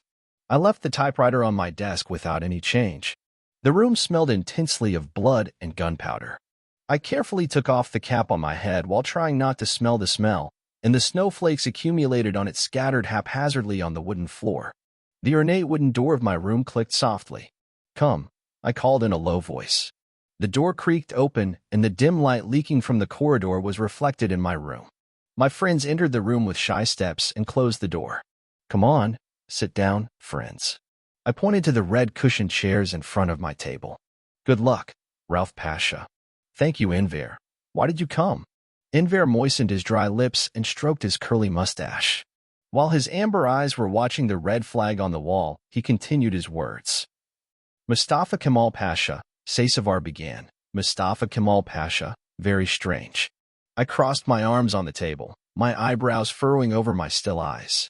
"What is strange about Mustafa Kemal Pasha?" Sesmi cleared his throat and adjusted the collar of the pale shirt he was wearing. "A very brave commander, Pasha. They called him a cowardly traitor, but his walk, his looks, his speech, his mannerisms and his stance almost scream that he is a hero. Wherever I make eye contact with him, my knees literally give way and I melt where I am. But I believe that his brave heart will be a gift to the Turkish nation." When Sesmi finished her words, my lips curled with joy and my eyes narrowed. It is indeed so. Once again, I was proud to be with him in the Committee of Union and Progress, Ralph Pasha. Fyut repeated while rubbing his interlocked fingers. "You are not the only one. Anatolian people are proud to be with him. While there is a death sentence against him, he fights for his country by not listening to anyone, and we support him," I said, my embarrassed eyes lowered to the ground. "Anyway, lions, there's no need to be demoralized. We will save our homeland again and be in the hearts of our nation where we deserve. Not living, but dying. We will risk sacrificing our blood for this country," I said and looked into all of their eyes. Tulit shook his head proudly. "May our blood be sacrificed for this country, Pasha." His eyes narrowed with excitement as his broad forehead wrinkled. There was a deep silence in the room. Only the deep humming coming from the corridor of the headquarters could be heard. Enver cleared his throat and started speaking. "Ralph Pasha, both Italian and Greek forces forcibly evacuated many houses in Aksahir and seized the people's property and property." I clenched my fingers and made a fist. My palms were sweaty. They exceeded their limits. They tried their patience very hard. I got up from the leather-covered swivel chair I was sitting on and threw myself in front of the window. The snow was falling from the sky as if to announce goodness and beauty. While I was breathing deeply, I inhaled the smell of dampness and humidity that came to my nose into my lungs. Their strongest representative is, of course, Ali Riza. "Ali Riza," I babbled with my trembling voice. "Friends, the Istanbul government has now officially shown that it has broken away from us. There is nothing healthy about the decisions made by the Istanbul government, which was under the British mandate. The Sultan gives death penalty to everyone he comes across and those who truly love their country. From now on, we will do what is necessary, as I said. We will die if necessary. Understood?" While each of them looked into my eyes with excitement, they stood up from their chairs and repeated in unison. "Understood, Pasha. If you don't have anything else to add, you can leave." As they left the room one by one, Saysavar stayed last, his hands reaching into his pockets as he watched her with curious eyes. After his fingers fumbled in his fabric pocket for a while, he took out a piece of paper and looked at the paper with his full eyes. "No, Saysavar, what is that paper?" He couldn't speak. He had to swallow hard while moistening his lips with his tongue. Letter Ralph Pasha." My eyebrows furrowed as I slowly approached him. "What kind of letter is this?" He smiled painfully, his lips wet with tears. "Love, and black love, my Pasha." He held the envelope between his two fingers, painfully pressing it to the middle of his heart, and then desperately held it out towards me. "What will I do with this letter?" "This is entrusted to you, Pasha. You deliver it to Maypair." I did not dare, because even if I die in this war, these lines will remain behind me. My eyebrows knitted, and my hand shook as I grabbed the paper with great passion. "Okay, I'll deliver this to Maypair, but what's the point of dying?" "It is impossible to know, Pasha. We are in a bitter war." "Don't worry, I will deliver this to Maypair." Faced with my harsh tone, he bowed his misty eyes and left the room. When I got to the window with the blinds open, I took out a cigarette from the tray, put it between my lips and lit it. As I took one breath after another of the bitter tobacco, I blew the gloomy smoke into the leaden gray clouds. ****. The moon took its place in the sky as if it were a light in the night, and it was floating into my room through the tulle curtains. I leaned back on the chair I was sitting on and closed my eyes. The sound of dogs barking in the back streets of Ateş could be heard from far away. While I was sitting there with my fingers interlocked, there was a knock on the door of my room, one after the other. I turned my absent-minded eyes away from the shuttered window and repeated with a loud voice, "Come." The door opened slowly, and looking through the door was none other than Salih Bey, Mustafa Kemal Pasha's best friend. "I'm sorry to disturb you, Mr. Rauf, but—" "No, sir. Is that possible?" I called him in and said, "Come in." Mustafa Kemal Pasha. He stroked his small mustache on his thin lips. "He wants to meet you. He is waiting for you in his room." While my hands and feet were shaking with excitement, I quickly sat up from the leather chair I was sitting on. As per order, immediately. I straightened my clothes, took off my cap, and combed my shiny hair neatly. While my hair, parted in the middle, was fluffy, my mustache with curved ends was sweating. I squinted my eyes as my boots pounded the wooden floor. As I got closer and closer to the room with the closed door, my heart felt like it was going to stop. I couldn't help but wonder if he saw something wrong with me. I knocked softly on the door, my hand shaking. "Available," his thin and not very strong voice echoed in the corridor. As soon as I opened the door, a very pleasant smell wafted into my nose. When I entered the room, her sea blue eyes were quite thoughtful under the brightly colored table lamp. He was playing with his pen between his fingers, taking notes from time to time. "You ordered me, Mustafa Kemal Pasha." Come, sit down," he said, pointing to the wooden chair in front of the table. I sat down and watched him with curious eyes. While folding the colored map, he scribbled a few more words, then put the pen between his fingers in a corner and turned to me. "How are you, Rauf Pasha?" "I am fine, Mustafa Kemal Pasha. How are you?" "Actually, I'm not well at all," he said, his blue eyes misty. "What is bothering you, Pasha?" He sighed in distress and stroked his mustache with troubled eyes. "The state of the country, the state of Ateş. Look at this situation. The sparks of war are burning in the country, and the government is on the side of the enemies. When we work for our country, we become traitors, and an arrest warrant is issued against us." He smiled sarcastically. "You are right, very right, Mustafa Kemal Pasha. But let them declare us traitors. This nation will sooner or later understand who is friend and who is enemy. The task on our shoulders is heavy. The burden on our shoulders increases day by day. But we are a free nation. We never compromise our freedom." The tone in his voice was almost reassuring. I continued my words, looking into his increasingly dark blue eyes. "Yes, Pasha. We will defend our homeland at the expense of our lives if necessary." Taking a deep breath, I remained silent, and a deep silence prevailed in the room. Only the faint whisper coming from the gas lamp on the wall could be heard. As my curious gaze wandered over Mustafa Kemal's desk, I once again admired his orderliness and discipline. "Pasha, didn't you sleep? Your bed is still intact. Your eyes are about to close from lack of sleep." He looked at me with distress, his shaped lips forcefully curled up. She stroked her bright golden blonde hair parted in the middle and began to speak in her cracked voice. "Sleep? It's not my place. The moment I lie down in bed while the country is in this state, remorse consumes me. This nation will remember you well, Pasha. This nation will remember you well."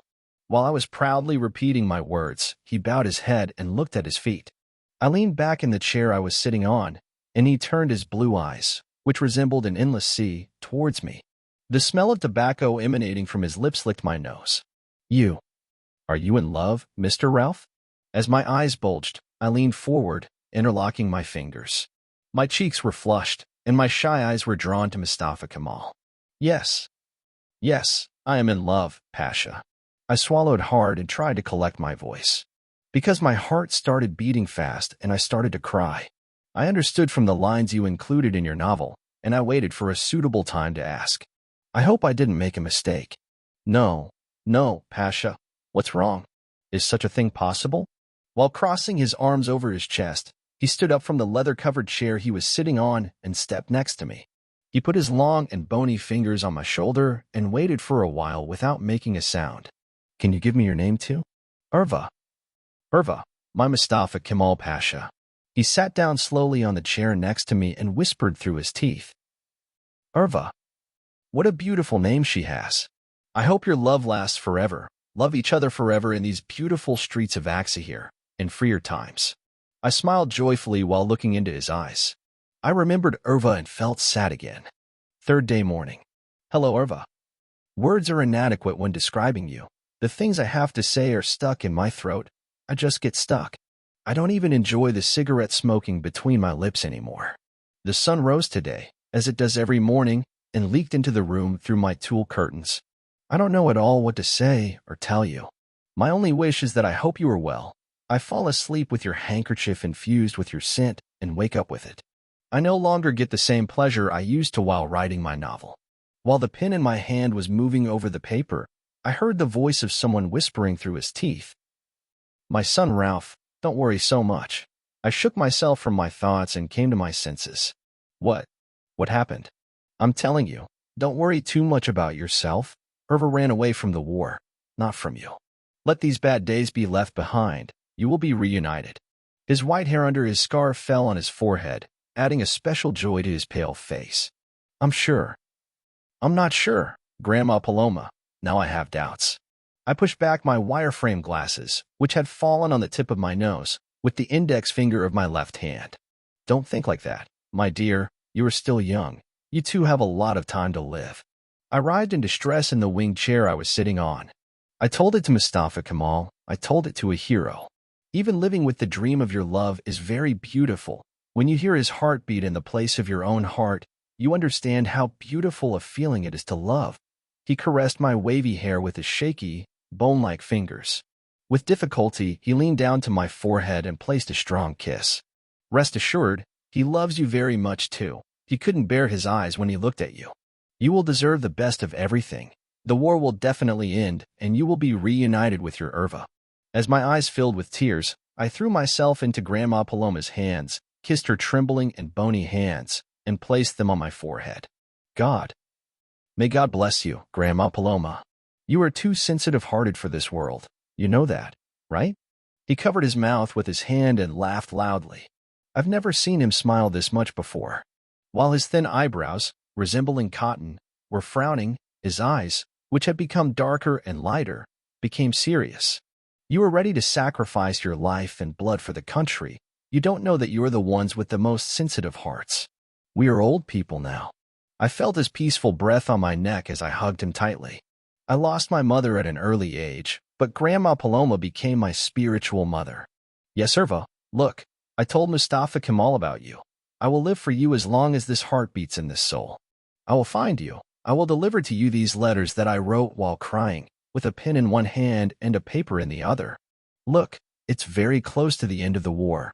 I don't know if I will live, but even if I die, my soul will seek you and find you.